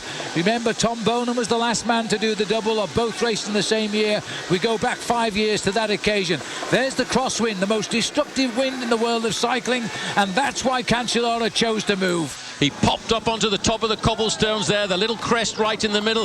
If you can say the smoothest part of a cobblestone section. Hushoff in 2nd, Pipo Pozzato in 3rd. Boonen has not asked anyone yet for any help at all. Fletcher's the man in 2nd position, just behind him, just sitting there wondering what it's going to be like when it's his turn to come forward and do some of the pacemaking. Oh, he's going to be so annoyed he went to the back of the group and had a drink. He really is. I think he was a little fed up with doing all of the work, because just before he dropped off, he was waving at riders to come and do some pacemaking. They didn't, so he thought, right, I'm going to the back, you can look after yourselves. Cancellara saw that and attacked, and he got the gap he wanted over the Belgian champion. I think he wanted to use as much of that road as he did, because he went over to the grass on the side there. This is Mont-Saint-Pével. This is the big chase now, Phil. 2 great champions, the 2 great champions of last week. Cancellara on the left is powering away. He's putting Lukermans into a spot of bother there, and I think he may well just be starting to open up the gap, because Lukermans can't stay in the slipstream. Boonen is not happy. He missed out. He made a big mistake going to the back of that group to a man who he was up against last week. 21 seconds is the difference between Fabian Cancellara and the the Bonin group. And what a chase it is too, between the four most famous names in the world of cycling: Pozzato, Fletcher, Hushoft and Bonin, as they try now to nail back this man who refuses to succumb to anybody in the world of cycling. He really is superb at the moment, Fabian Cancellara, and has been for the past 2 or 3 years. He can't do anything wrong, whether it's time trialling in the prologue of the Tour de France or on the slopes of the Great Wall of China. Just look at this acceleration here. He's actually, well, Lukerman's there complaining about the bike, but you know, Cancellara is not slipstreaming that bike at all. There is a gap between the two of them. The man is just so powerful. Bonin said last week, what could I do? I was doing 55 kilometers an hour and I just couldn't stay with him. That's absolutely right. Bonin nailing back a couple of the riders now as things get a little bit rough up front. This is Hoster coming back along with Eno, thank you, as they get together, leaving just 2 riders very shortly. Lukermans will be back as well. Then it's the race versus Cancellara. A familiar tale. A familiar tale, but have they got the power? There's some powerful men in that group. They're off the cobbles now of Mont-Saint-Pével. Have they got the power or the will to organise themselves to chase this Swiss train? Well, 45 kilometres to race, and Cancellara is now on his own. As he's right up behind our camera. Our camera's trying to put him in front now, so he's all his own work. Cancellara goes by. There's the gap. Oh dear, 19 seconds. Wasn't that the gap he got on the top of the Mur de Grammont? It was something like that. He got it very quickly indeed, and now they're picking them up one by one. There's Lukermans now back into the fold. So the race situation is there is only one man left in front. These guys in this group here are great names: Bonin, Pozzato, Hushoft, Hammond, Hoster, Fletcher. They're all in this group, Phil, but have they got the power to chase a single man? I don't know. At the moment, it doesn't look like they have, because again, they're leaving all the work to Bonin. Nobody can help him chase. The firepower is going from this race, and the gap is going up here. Again, Bonin saying, come on, give me a hand. That's what he did last time, and then he went to the back of the race. Cancellara saw it and attacked and went. It's a big decision now. It's going to be a tough chase. It's going to be a very hard chase, because let's not forget, when you want to know the pedigree of this man, it's in riding alone against the clock. It's in riding to 3 World Time Trial Championships. It's in riding to the Championship of Switzerland in the time trial. And, of course, in the Beijing Olympic Games, he was the fastest man against the clock. Now, there's 10 men behind have to chase him. These are terribly crucial moments now. And if Cancellara is to win the 108th Paris-Roubaix from 45 kilometres out, he'll go down as one of the finest winners of this event. Well, it's a brave move to go so far out from the finish, but you know, apart from Roger Hammond and Thor Hushoft here, everybody as individuals in this bike race. There are no teammates left. It's all a question of survival of the fittest. You've got to do it yourself if you want to win. Well, you don't get any much closer than that, I must say. The pictures these days are fantastic. Fabian Cancellara alone in the lead. His gap 26 seconds and 44 kilometres to win.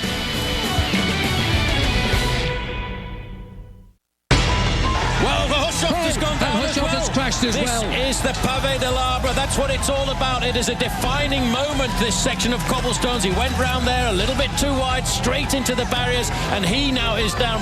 I did a perfect race until I crashed. I didn't spend too much energy. I was just sitting on the wheel. I attacked on the good spot. I was there with Tambon, and suddenly I returned left, and I just crashed. I mean, it just happened. Suddenly I was there on my back, so it was a really hard moment for me, because I knew I can win this day. I had good legs. I felt ready to be on this velodrome with Tambon and hopefully beating.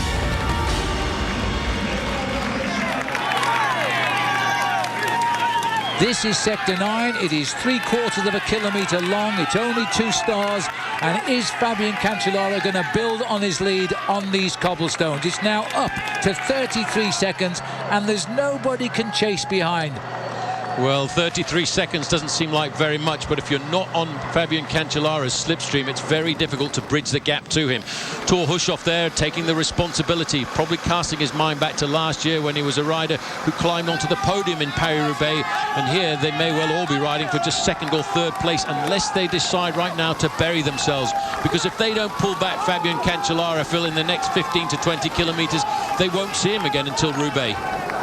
Oh, it's a huge gamble, but he did it in the Tour of Flanders when he went clear with Bonin on the Molenberg, and then after that he just got rid of Tom Bonin on the Mur de Grammont and rode home alone. He's gambled to go alone all the way today, the last 45 kilometres. A little bit slippery there, a bit of wet on the corner, but he's made the right turn safely. He's added a couple of seconds as well. 41 kilometres to go. The way this man is time trialling, that's about 45 minutes. It certainly is. Well, it's almost a marathon distance as well. And he's looking to become, I think, the marathon man of this last week of racing. Hushoff now taking the responsibility. He's decided to set the pace-making on the front. But this, Phil, is an incredible group of riders to have behind one lone leader. But the way he is looking, he's not going to be seen again unless they can do something extremely special in this group. End of sector 9 for the chase group. 35 seconds is still the gap here. As the road sign says there, céder le passage, which means give way. Well, I think they've all given way right now to the man from Switzerland. Bonan keeps coming back up, trying to keep the pace at least realistic. But take a look at the faces of the guys behind him. They are all under pressure here. Well, they really need to get themselves organised. This man does not look under any sort of pressure at all. The amazing thing about this Northern France race is the roads are so open, there is no forested area at all. These riders can look over their shoulders, as Cancellara just did, and judge the difference between himself and the rest of the bike race. Looking at the face now, I wonder how he's feeling, because when he was in this situation heading for the finish in Meerbecker last week in the Tour de Flanders, he said, I had wings on my feet. I was just flying. And I think he's probably saying the same right now. He looks as though he's flying. Well, he's such a specialist against the clock, such a specialist at riding on his own. He doesn't have to worry at all. He knows just what sort of effort he can dish out, and he knows just how much he's got left in the petrol tank as well, Phil, and he will judge that to make sure that he uses it properly and economically to get himself to the outskirts of Roubaix alone. He's building on that advantage, maybe only a couple of seconds, but it's up to 38. But this is exactly the same way as he laid down his foundations a week ago in the Tour of Flanders. Face there of Roger Hammond as he grits his teeth. Hammond's known success in this event, having finished third in the Paris-Roubaix, and he was 7th in Flanders. Tom Bonan, he looks as though he's almost shaking his head there as he tries to hold on to the back wheels of the riders there. But he knows he's beaten. I just got a feeling he knows he's beaten. The gap is now pushing out to nearly 3/4 of a second as those huge pistons, which are often known as legs, jump out the saddle and pump again. Well, it was a very crafty move by this man. He knew the strongest man in the race was Tom Bonan. He had a very close eye on Bonan and his position in the pack, and he saw the opportunity, even though it was a long way to go to the finish, to leap out and try and build himself a big lead. Look at this now. Hoster saying, come on, give us a hand. Well, heaven's sake, the only man that's doing any work, Leaf, is the guy on the front right now, Tom Bonan. Well, Bonan, he must be kicking himself at making such a mistake. You know, just going to the back there, relaxing for a moment. That's what it's all about. You have to be attentive all of the time. Very shortly, Phil, we're still looking 25 miles to go, just inside of 40 kilometres. We'll be looking at the top of the screen there to a 1-minute gap, and that is almost going to be unassailable. Well, it's a bit early to preempt the victor, but unless he has a real problem, I can't see them pulling him back, and we could be seeing a huge winning margin. If he's getting to nearly a minute now, he could be winning this race by 3, even 4 minutes. This is the next group on the road, a little bit further back. Bernard Eisel, Hayden Rolston, just at the front there is George Hincapie. He was caught out by that acceleration as well.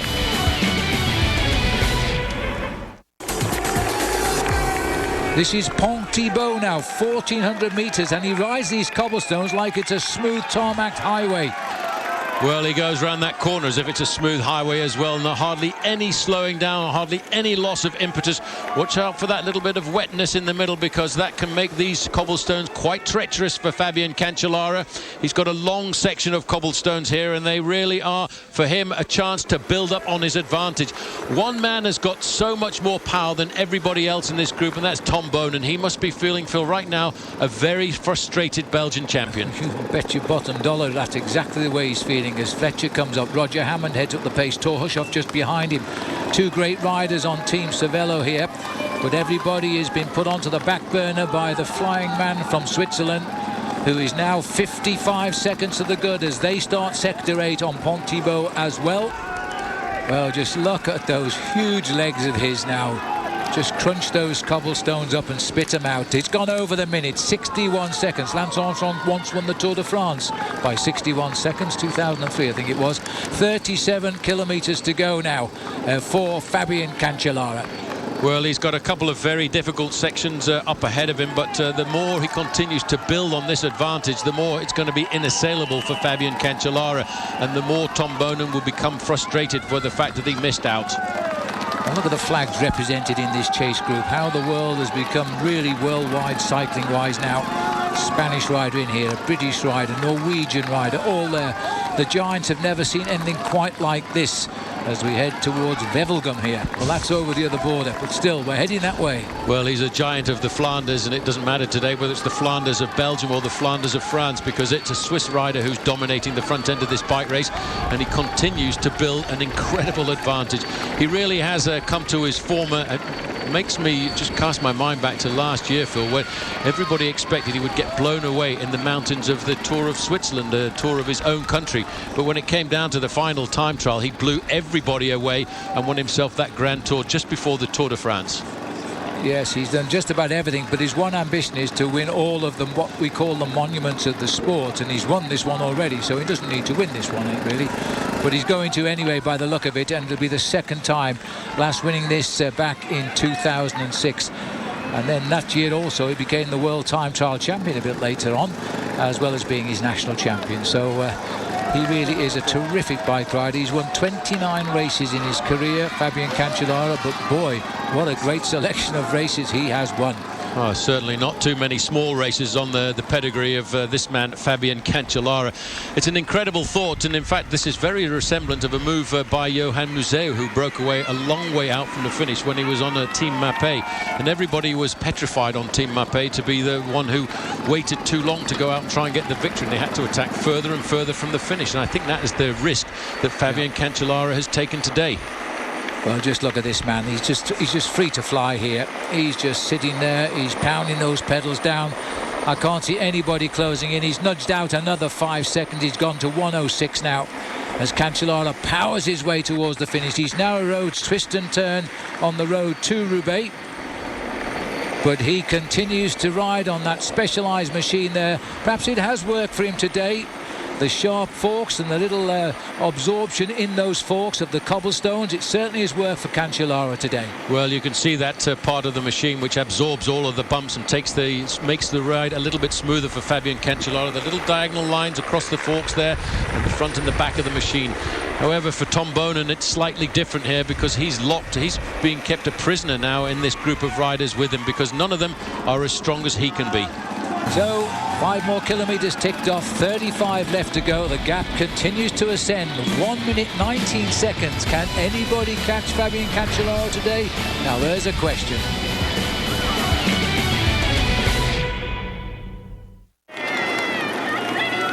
We're bouncing along the cobblestones of Sector 7. This is Templeuve-l'Épinette now. It's only 200 metres. Is it worth including them? Well, yes, it is, really, because these are two sections that are bolted together to make them a little bit longer. They do bounce around quite a fraction here for Fabian Cancellara.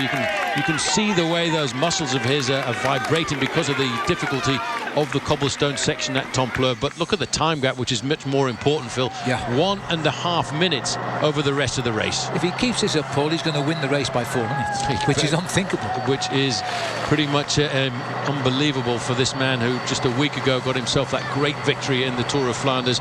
Well, the windmills are blowing round, and this time it's not in the Flanders, it's in the north of France, and it's in Paris-Roubaix for this man, Fabian Cancellara, who I suppose is riding this bike race with complete and utter precision of a French watch. But this is a Swiss watch in this case, yes. There are the fans here. Some will be Belgian, some will be French. They may even be able to communicate in the language of Flemish. The Moulin de Vertain, that's the windmill of Vertain where we've just seen it. This is the second sector of that double header. Now it's 500 metres of cobblestones, given a 3-star status, so it's not too easy. Really, his biggest worry now is a flat tyre, isn't it? But if he keeps pushing this gap open, he'll be able to change it. I can let you into a little bit of a secret as well. I was looking at Fabian Cancellara's bike yesterday, and he's got some handmade tyres on there, tubular tyres made by a special artisan, and they are just labelled on the side Paris-Roubaix, and that's all it says on them. No brand marks or anything. And they're actually a slightly wider section than most of the tyres that you can buy. They're a 27mm section, and that allows his bike to actually absorb even a little bit more of the vibrations coming up through the cobblestones. And hopefully be a little bit more puncture resistance as it bounces, because the biggest problem for the cyclists is what we call a snake bite flat, which is when they smash the cobbles with the back of the wheel rim and it just puts two little nicks like a snake bite into the back of the inner tube, and down goes the tyre. So maybe that wider section is answering the prayers here of Fabien Cancellara as he makes his way towards Roubaix. A minute 37. There's Vertain, the windmill of Vertain, and there's the crowd looking for the chasers in Paris-Roubaix. Well, he's now, as he gets away from those cobblestones, he's got himself a ride of about 5 or 6 kilometres to the town of Sherwen. Then he's got another tough section of cobblestones to get across, but that clock on the top of the screen, Phil, just keeps counting up and up all of the time. Bonin, he's very frustrated. He's not getting the firepower and help from anyone else in this breakaway group this afternoon. He would not have been dropped in a man-against-man race with Fabien Cancellara. He was caught out tactically this afternoon. He was, and that was the way Cancellara got rid of his nemesis, and he's gone. At a minute 37 I don't see anybody fighting back. Thor Hushovd here sat at the back now and doesn't seem to be contributing. I wasn't sure he had the best form of his career this season, and it looks like he's just read the race, but he hasn't got the strength to do much about it right now. Well, Bonin has. All he can do is just tap out the tempo on these cobblestones and know that he's got like an anchor and a sandbag tied to his back tyre there, and all he can do is hope to survive and hope that he can stay with this group to the finish and maybe clean up with second place, because that gap continues to expand. Tom Bonin having to lead again to try and get some life into this chase group, but they haven't got the power there anymore. They're racing for second place if they continue in this manner. Inside just on 30 kilometres, but inside 20 miles. What's he doing here? Cancellara just freeing his brake. So as Cancellara, just a minor problem, his brake's rubbing on the rim, but it looks like he's adjusted it. Cancellara remains free to fly with a gap of a minute 40 seconds.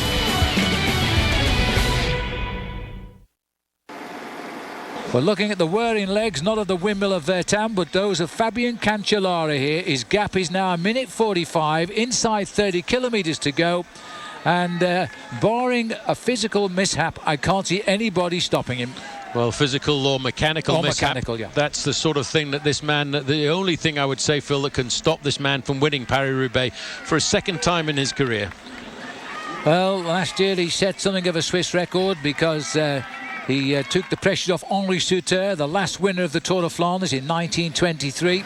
This time he's taken the pressure off himself because Cancellara is the last Swiss winner of this race back in 2006. And it looks like this is going to be win number 2. Leif Hoster there looking round. Tom Bonin, the champion of Belgium. This is Loikemans passing to the inside. These boys have got no answers here. Well, I wonder what's going through the mind of this man, the champion of Belgium, the winner of the last 2 years of Paris-Roubaix. He was strong enough, I think, to rival Fabien Cancellara today. But when you get to the top end of the sport like this, these kind of riders, if you're not on the wheel, if you're not in the slipstream of somebody like Cancellara who makes that move, you have no chance at all of getting across the gap. And now we've got 8 riders behind working together, and they can do nothing to resist the increase of the time gap on Fabien Cancellara. 1:45, they just added 10 seconds. 1:55 now has come up on the clock, so he's continuing to the 2-minute marker now. That is going to be well over a kilometre ahead, probably a kilometre and a half now ahead of the chase. And that is tremendous. Remember, he went to 45 kilometres to go. Just about the same distance he went to go last week in the Ronde van Vlaanderen, and that was 44 kilometres to go on that occasion. But there he had a man with him until 16 kilometres to go. That was Tom Bonin. This is all on his own. And if he gets win number 2, then he can start aiming at the elite of this sport in as far as the Paris-Roubaix goes, because there's 4 or 5 cyclists have won it 3 times and only one has won it 4, and Bonin was hoping to be the second one to win it 4 today. I don't think it's going to happen now, as there's a huge crowd in the Roubaix Velodrome now waiting to see who is going to come on. They're watching the same pictures as we are on a big television screen at the bottom end of the Velodrome here. And I can tell you, there's not a lot of action as far as cheers goes, because they're just mesmerised by the speed of Cancellara. Well, it's just going to tick the 2-minute mark now, as Bonin, I think, Phil, is pretty much resigned to just doing his turns at the front in this group, and all they will do is just trying to make sure that they don't get caught by any of the riders from behind. Well, there it is, just inside 28 kilometres to go, and Fabian Cancellara has gone over 2 minutes clear of the field. He is continuing to pull away from the chasers. Their race is done. They race for second today. Cancellara is heading to Roubaix in style. With incredible style as well. He's hardly wavered from the same cadence that he's had over the last few kilometres. He's a man now who's totally dedicated to one thing, keeping himself off the front of this race as he comes now into the small town of Sisouin. Once he gets to Sisouin, he realises, and he will know this, having done the cobblestones over the last week and checked them out, he only has 6 sections of cobbles left, and really you could only count that as 5, because the last section, Phil, is really only ceremonial. It is. It's down the centre of the approach road, and it is very, very smooth indeed. I wouldn't even give it 1 star, Paul, I must confess. But we don't know where the rest of the race is, because our cameras are staying with the chase and with the leader. We know that George Hincapie is in the next group on the road, along with a few others of the big names, but they are losing ground, we think, to this group here, who are now in pursuit. But they're losing ground to Cancellara at 2 minutes and 6 seconds. And there's the content of these 8 chasers. Now, what's happened here? Nothing. It was okay. I just wonder why everybody was running straight at the camera, but it was just to get him out of the way. This is the small town of Sisouin. It's around about 27 kilometres to go, and the next section of cobblestones will be Bourguel. But those are 2 sections again bolted together, making around about 2.4 kilometres. After that, it's Confin-en-Pévèle, and then the very, very famous cobblestone section of the Pavé de l'Arbre, where this man will probably broach that on his own ahead of the main field and not have to worry about getting rid of anybody in this bike race, because he's already damned them to the back of the pack. Yes, the Pavé de l'Arbre also under police control today to try and keep the crowd orderly for what is a very difficult stretch of cobblestones. Filippo Pizzato in second place here. The field, we're looking at the faces here of beaten men today as they remain 2 minutes 14 seconds behind Fabian Cancellara.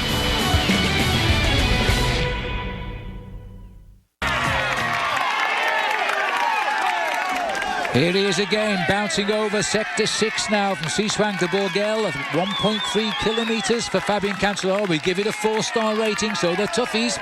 But look at the distance now. In old terms, 15 miles to go to the finish. His gap continues to climb over the elite of the world of cycling. It's now 2:14. Well, you can see how difficult it is by looking at the chain there. He's right over to the left-hand side of the cluster. That indicates that this cobblestone section is slightly uphill.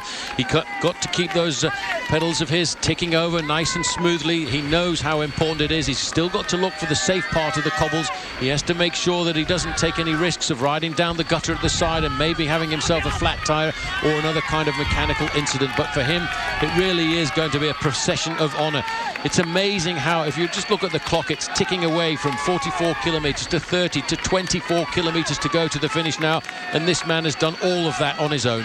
And the wind again is crossed now as he comes out of the murk of the dust of these cobblestones, continuing to climb up here.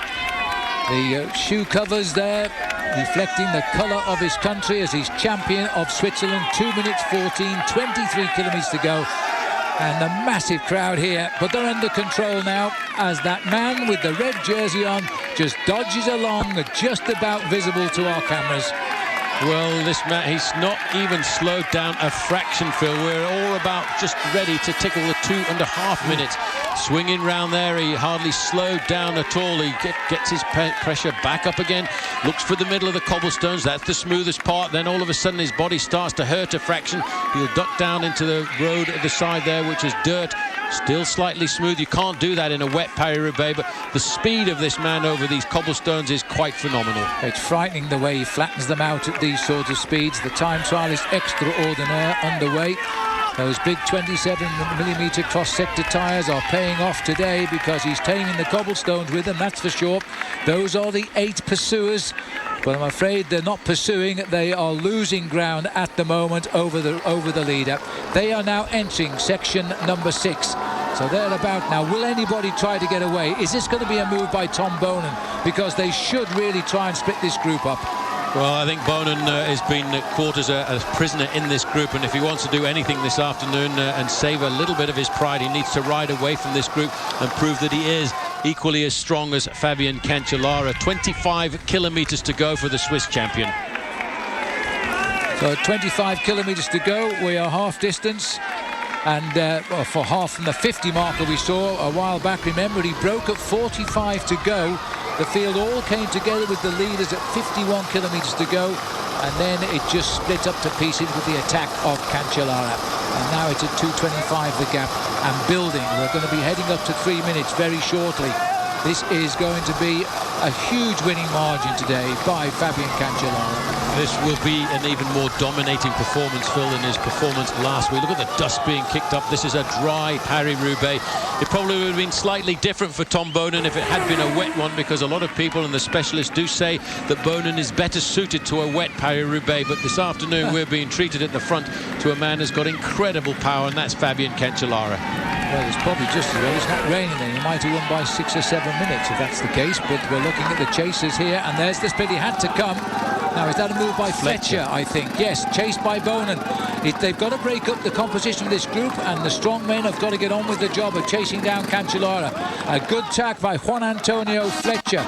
Second in Paris-Roubaix, but has never won it. No Spanish rider ever has. Well, Boonen is a man riding on sheer pride here this afternoon, Phil. He's not going to let anybody ride off the front. He's let one man slip, and that was Fabian Cancellara, and now he's paying dearly for that because he's a prisoner in this group. But Juan Antonio Fletcher of Team Sky came here with a chance of trying to win this cobblestone classic. He wants to try and do it for Spain, and he's got great form here, and this is a fabulous move. And he's really turning the screw tight too. He's putting his head down here. Now again, Hushoff is tucked into the back wheel there of Tom Boonen with Roger Hammond on the right. But I don't believe Hushoff has got the strength to work with Boonen right now. And again, Boonen is finding all of the riders coming back to him. And he's let someone else go. Now it's Fletcher going clear. Well, Fletcher now is going to try and eat into this advantage. He's got a very tall order in front of him to try and bridge a 2.25 minute gap in 23 kilometres. But you will have noticed the acceleration. The acceleration of Fletcher has eaten into the advantage of Cancellara. Well, maybe this race isn't done and dusted, and that's the word right now as Fletcher runs off that sector number 6. Heading now, we're in Bourgel just at this moment in time. And only 2 Spanish cyclists have made the second place finish. The other one's Miguel Poble, I think it was 1958. And they're the only 2 ever to stand on the podium, but they've never won it. Now, do we have a fresh challenge? Because the gap for the first time in the last few kilometres is reversed. And Juan Antonio Fletcher is now chasing down Cancellara. The gap is 2:17.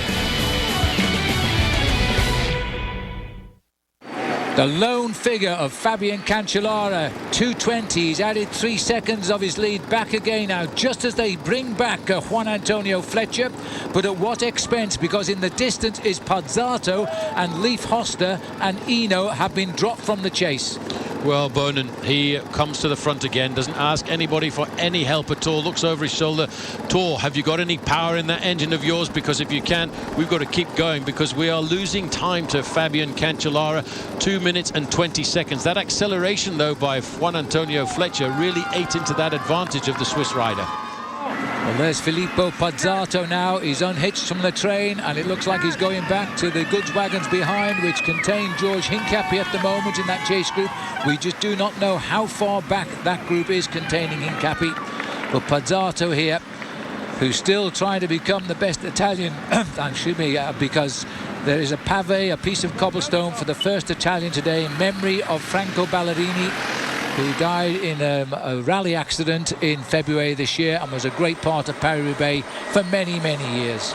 Two-time winner of Paris-Roubaix and the Italian national team coach at the World Championships. This man, though, is ticking away and getting closer and closer to the velodrome in Roubaix. 20 kilometres to go, a 2.5 minutes advantage. And just looking at the body language of this man here, Phil, you look at his shoulders there, they are not moving, they're not rocking like a man who is about to crack. He's still got plenty of firepower right in there. Well, I agree, but we should take note of the fact that his gap has stopped going up.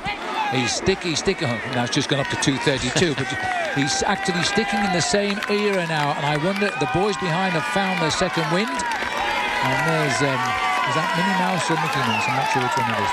This, though, is Canfin en Pavel. This is the big one, sector 5. This is the sector where a couple of years ago George Hincapie crashed when he was riding alongside Tom Boonen.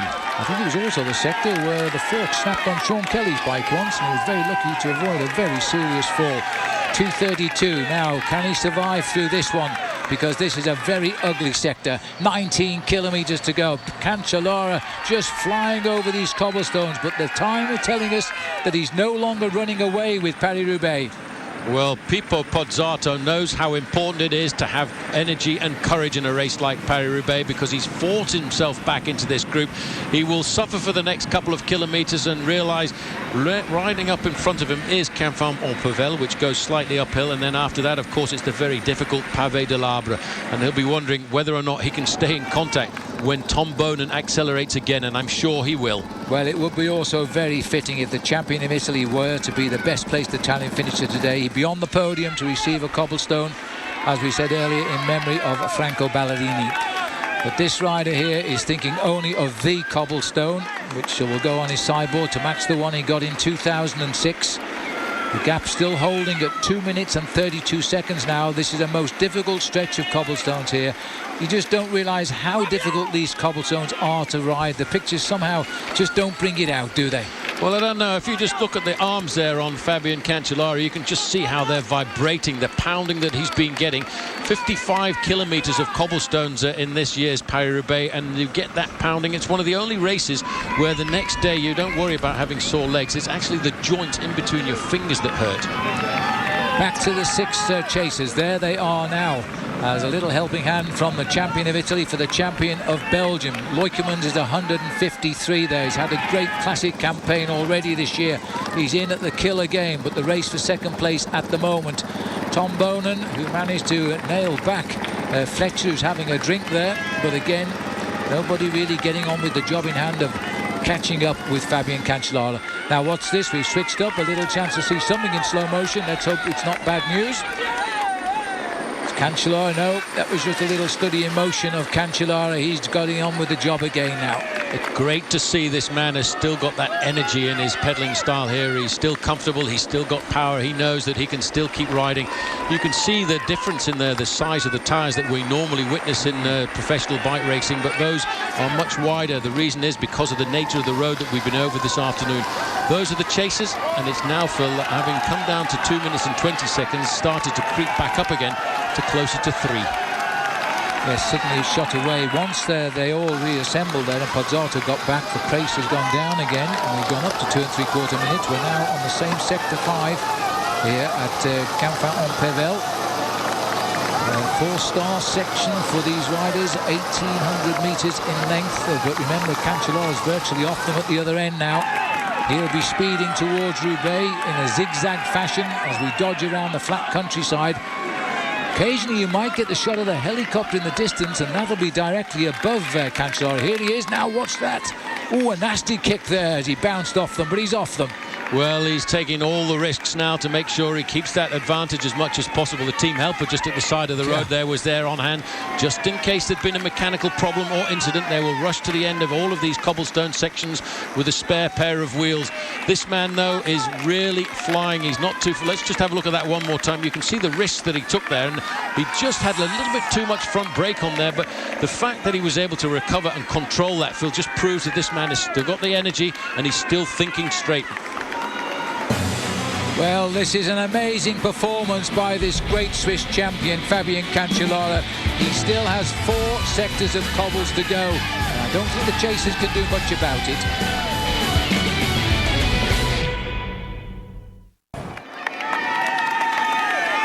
Sector number 4, the Carrefour de l'Arbre for Fabian Cancellara as he hits the cobblestones. Take a look at that chain there. This is the man who's riding a bucking bronco rather than a bicycle right now. 16 kilometres to go, and he's nudging the 3-minute mark over the rest. Well, have a look at the wheel at the front there, Phil. You can see the bike is bouncing on the front end of these cobblestones. This is probably the 3rd most difficult section of cobblestones in the whole of Paris-Roubaix, the famous Pavé de l'Arbre, the blue cobblestones. When it rains here, they are slippery as an ice rink. This man is taking all of the risks. He's flying around these corners as if they weren't cobblestones at all, as if they was on a smooth autobahn in Germany or Switzerland. He's continuing to build. He wants this race now, and you know, when you're in a situation like this at Paris-Roubaix, almost a 3-minute advantage with 16 kilometres to go, you can push the pain barrier a little bit further back. You can accept that pain for a little bit longer because you know this is what it's all about. Look at the way his machine is bouncing. These cobblestones are horrendous. And this is where the crowd has come to, rather than go to the Forest of Arenberg today, where there was a stricter control on them. They've come here to this section of cobblestones, and they are witnessing a man and his bike conquer these rough roads that were built in Napoleonic days. And it really is a demonstration today. There are the chasers, the two riders from Cervelo at the front, Hammond and then Hushoff, followed by Fletcher.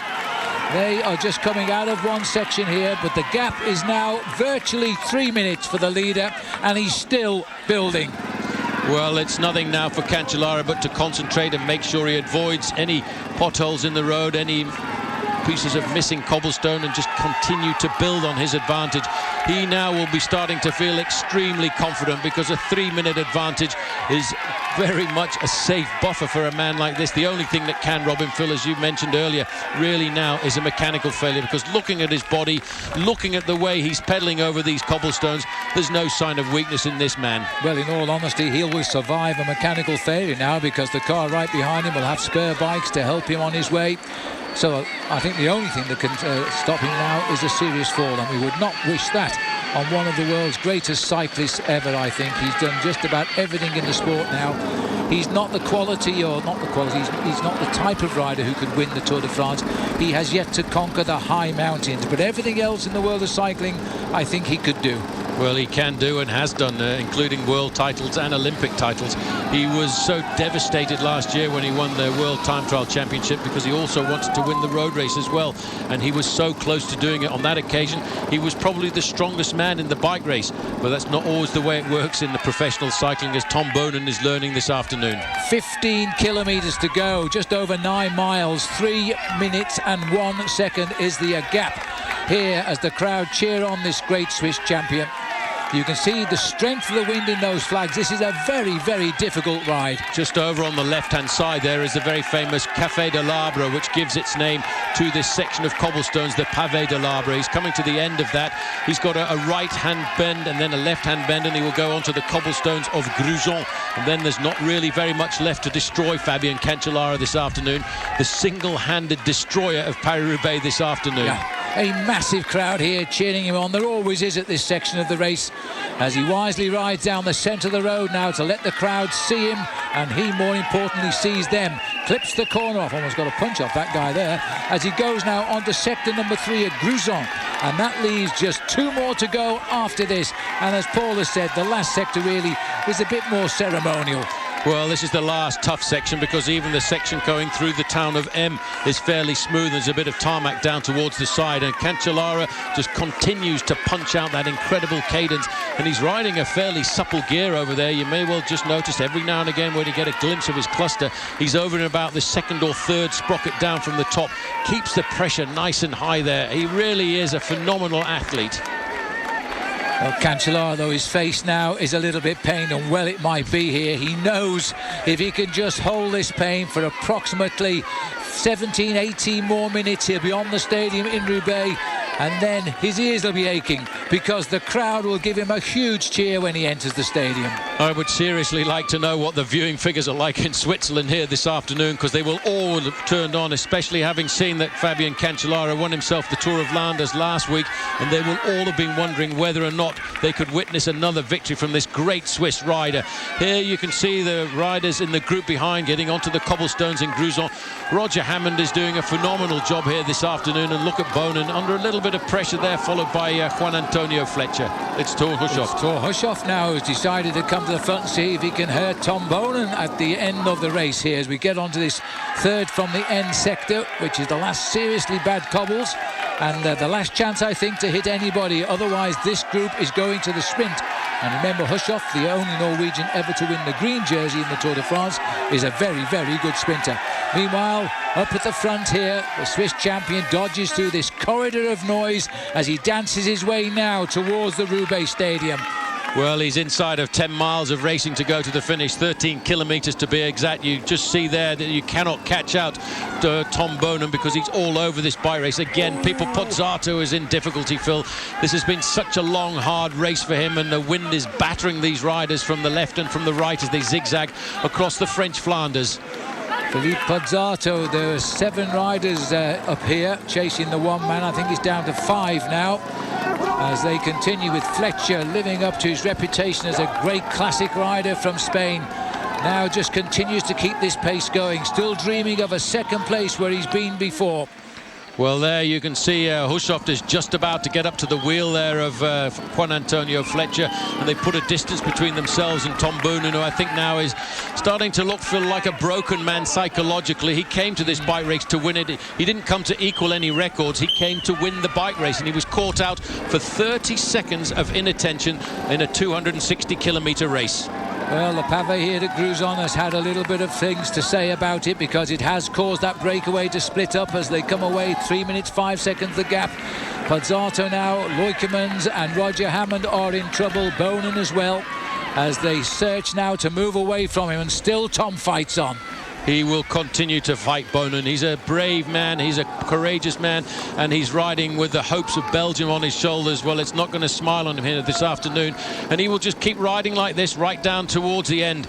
It looks now, though, as if the stranglehold has been broken in that group, because Fletcher and Hushoff have fled.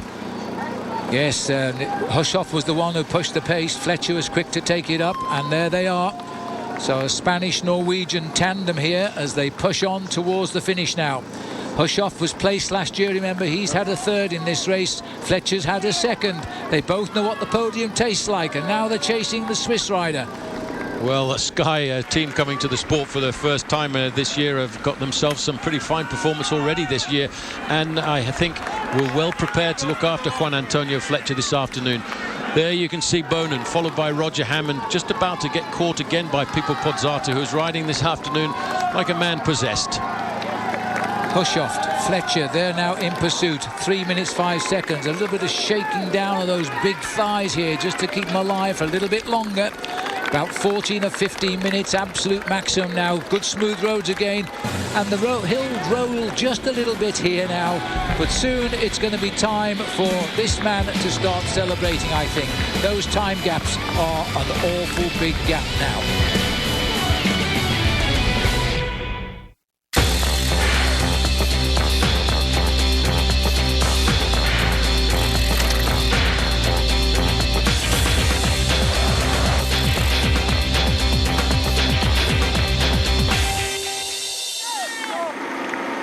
The banner in the distance now indicating the penultimate stretch of cobblestones here. This is number 2 sector, Willems AM, which is the town we've just come through here. It's 1.4 kilometres of cobblestones. And it's a little bit like a victory ride now for Fabian Cancellara, who is losing a little bit of ground to 2 chasers, but basically there's nobody going to catch him today. This is only 1 star. Well, he doesn't have to worry too much, Phil, because right now he could lose a minute every 3 kilometres and still win Paris-Roubaix. And that is feeling. Not something that I think a lot of riders would take away from this man. He switches from left to right. Let's not forget a few years ago when Henny Kuiper won Paris-Roubaix, he was switching from the right-hand side to the left-hand side of the road here, and he popped his tyre off. So you have to bear in mind that the mechanical incident in Paris-Roubaix can be around any one of these corners. But somehow I think that Team Saxo Bank have been very careful in looking after their equipment and their machinery, making sure that Fabian Cancellara had everything on his side. And I wonder in the back of his mind if he's casting his mind forward, Phil, to the Tour de France in the month of July, which starts in Rotterdam and on stage 3 goes over some of these very same cobblestone sections that we've ridden this afternoon. And after the prologue, he might well be riding in the Maillot Jaune, the race lead of the Tour de France. Who knows? But that's in the future in July. We're looking now here. The spring just about breaks through in France. And we have a Swiss rider being chased by a Spanish rider and a Norwegian rider in our new international sport of cycling here. This is Fletcher just on the back. He's going to have his hands full of out-sprinting Hushoff. I think he's going to have to try and attack him. Well, I tell you what, these two riders, the way you look at their body language and the style that they're riding on their bikes, they are two men who are digging very deep indeed. They are tired.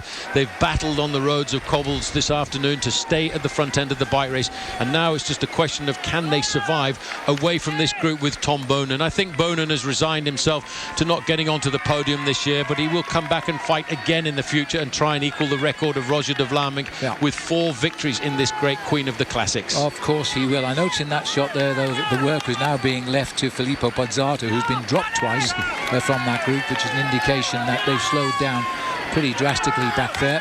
6.5 kilometres to go, 2:47 the gap. He's not pulling away from these two chasers now, but you're right, they can't cross that sort of a gap in 6 kilometres.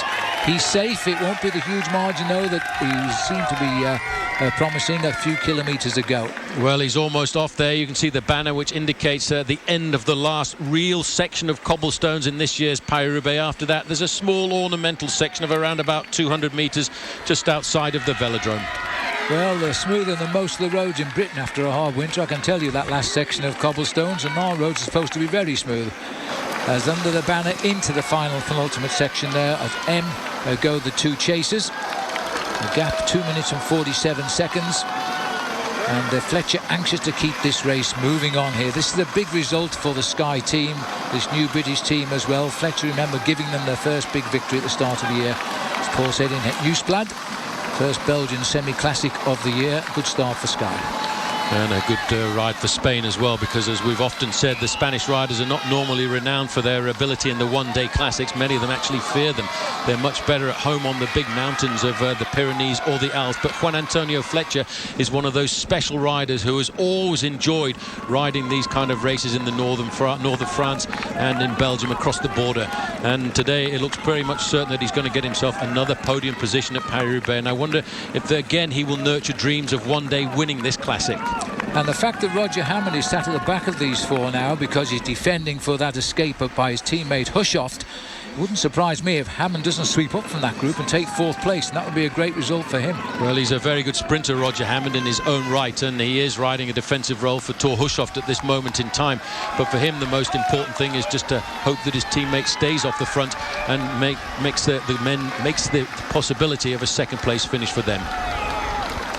Just a few spectators out in the country now, as gradually we'll be winding into the streets of Roubaix here on the borders with Belgium.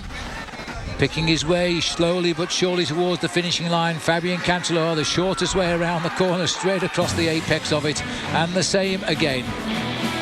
So the last obstacle of the day is the velodrome itself, and that's where we're headed when you come back after this break.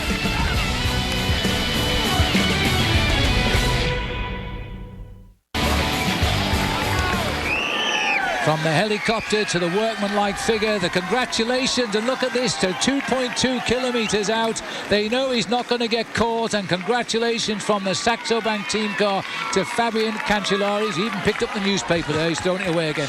2:27 the gap, he's uncatchable now, and he knows it. Well, he certainly does. And there it is, Paul. That's the little trinket.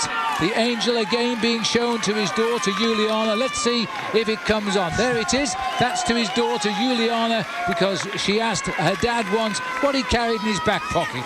And could he carry something special for a special occasion? Well, he certainly has, and he's taken it out of his back pocket. The last 2 weekends of phenomenal performance. How happy is that man now? That's last week's picture, that, I'm sure. It must be a replay. It's a replay from the Tour de Flanders. It is amazing, isn't it? He's living through a dream.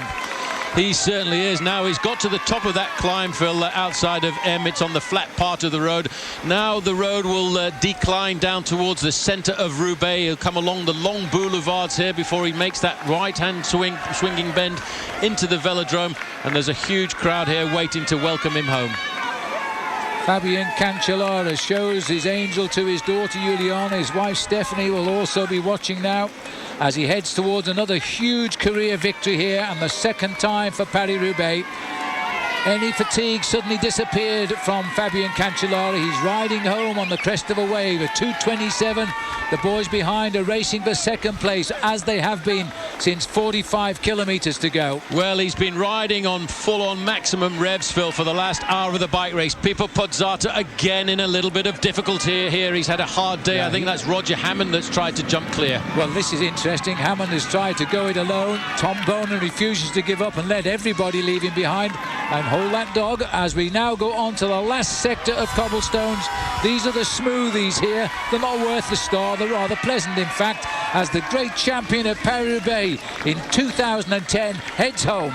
Well, this is a ceremonial section of cobblestones right outside the velodrome here in Roubaix, and for Fabian Cancellara it is extremely smooth and it's extremely enjoyable for him after the cobblestones he's battered his body over.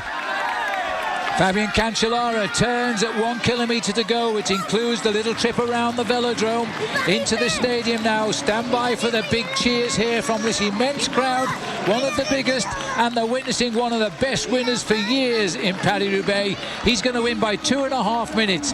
It must seem an awful long way around the perimeter inside, but there's the velodrome as he now turns in.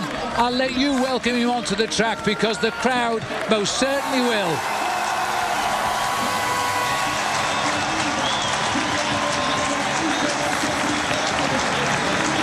Fabian Cancellara is home for the second time since 2006. He shakes his head in disbelief. It's just all too perfect. Everything he does simply works out this year. Cancellara, 1 lap to go to win Paris-Roubaix. Well, there's the bell indicating 500 metres to go. He doesn't have to sprint around here. He doesn't have to worry about anything, Phil. He can enjoy the next 500 metres. The crowd is still cheering this man because they know they've witnessed a very special performance here this afternoon. A conqueror of Paris-Roubaix. He has demolished this race, and thanks to his team as well, he was put into the right place at the right time, and he was always attentive. No need to sprint, just enjoy the occasion here as he rides the shortest way around the track on the Côte d'Azur. The blue ribbon waves at everybody. Dress rehearsal now before the two-arm salute in the back straight, and he's very, very excited because it's another huge victory. Straightens up the racing jersey, and it's a huge victory for Saxo Bank as well. The team that won't be next year. They need some money now. Saxo Bank, sorry, Paul, go on. They certainly do, but he cannot believe that he's adding the Tour of Flanders to Paris-Roubaix in just 7 days of racing. And let's not forget the Grand Prix E3. Let's not indeed. It's a huge victory for Fabian Cancellara. 6 hours, 35 minutes and 10 seconds it took him to win Paris-Roubaix. The clock has started now, and look at the average speed. Almost 25 miles an hour today.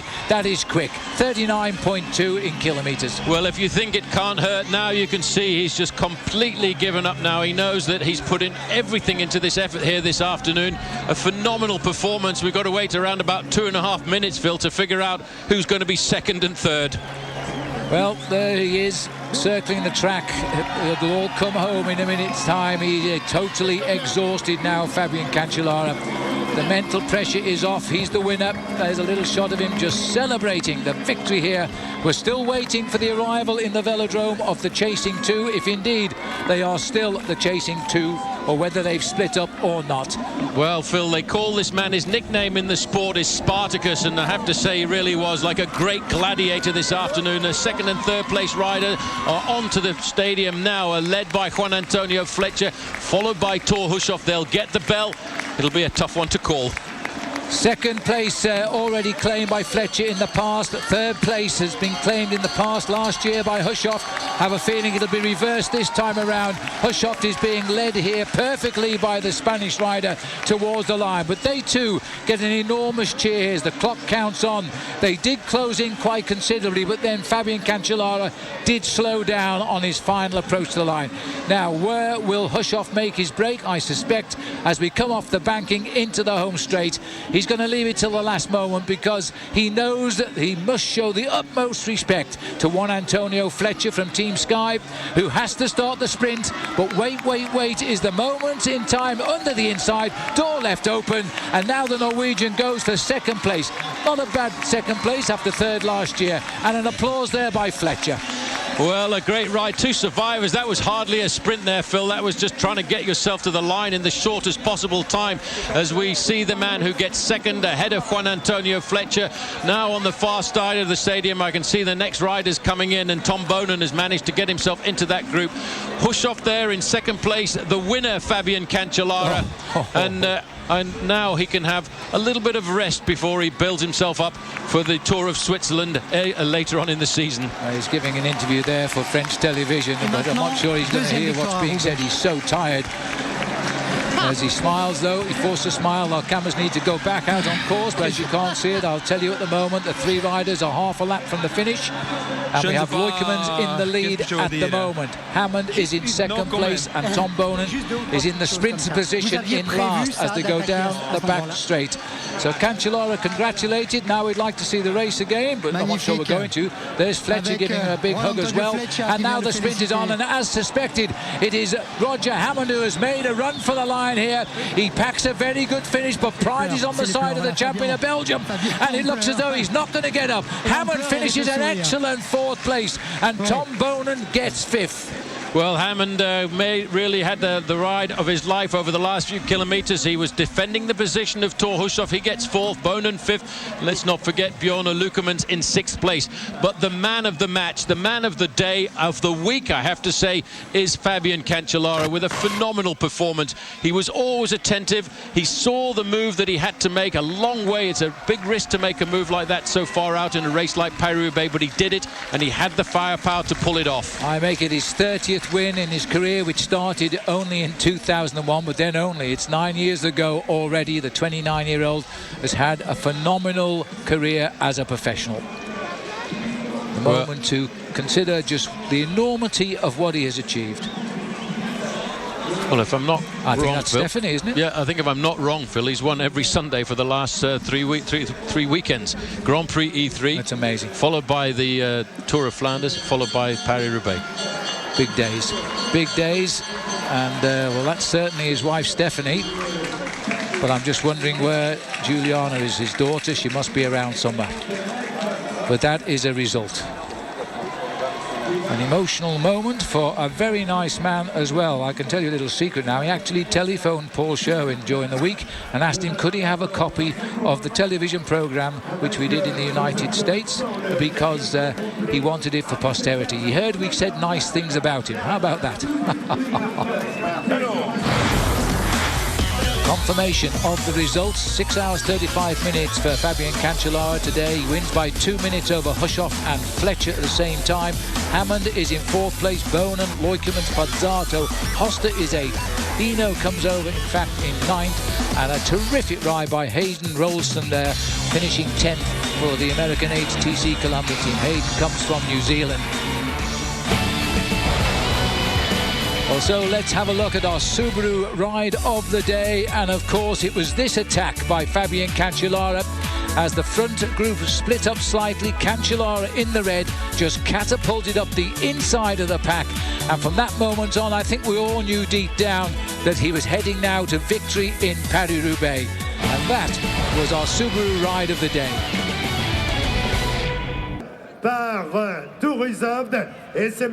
So there they are, the top 3 finishers in the 108th edition of Paris-Roubaix. The winner, and there was no doubt about that, from 45 kilometres out is Fabian Cancellara. On the right of our picture, the Team Sky is Juan Antonio Fletcher. He's finished in 3rd, and the other rider, Thor Hushoff, promoted from 3rd last year to 2nd this year. But there was only one man who was the real champion, and boy, wasn't he a champion today. The cobblestone high in the sky being held by Fabian Cancellara today, while his daughter Juliana and Stephanie, his wife, look on. Now he's got 2 cobblestones to match up. Well, Fabian Cancellara, I hope he's composed himself. He's a very tired man, but let's find out. Paul Sherwen is with him. Fabian, this has been a fabulous 3 weeks for you, but today seemed to be filled with a little bit more emotion.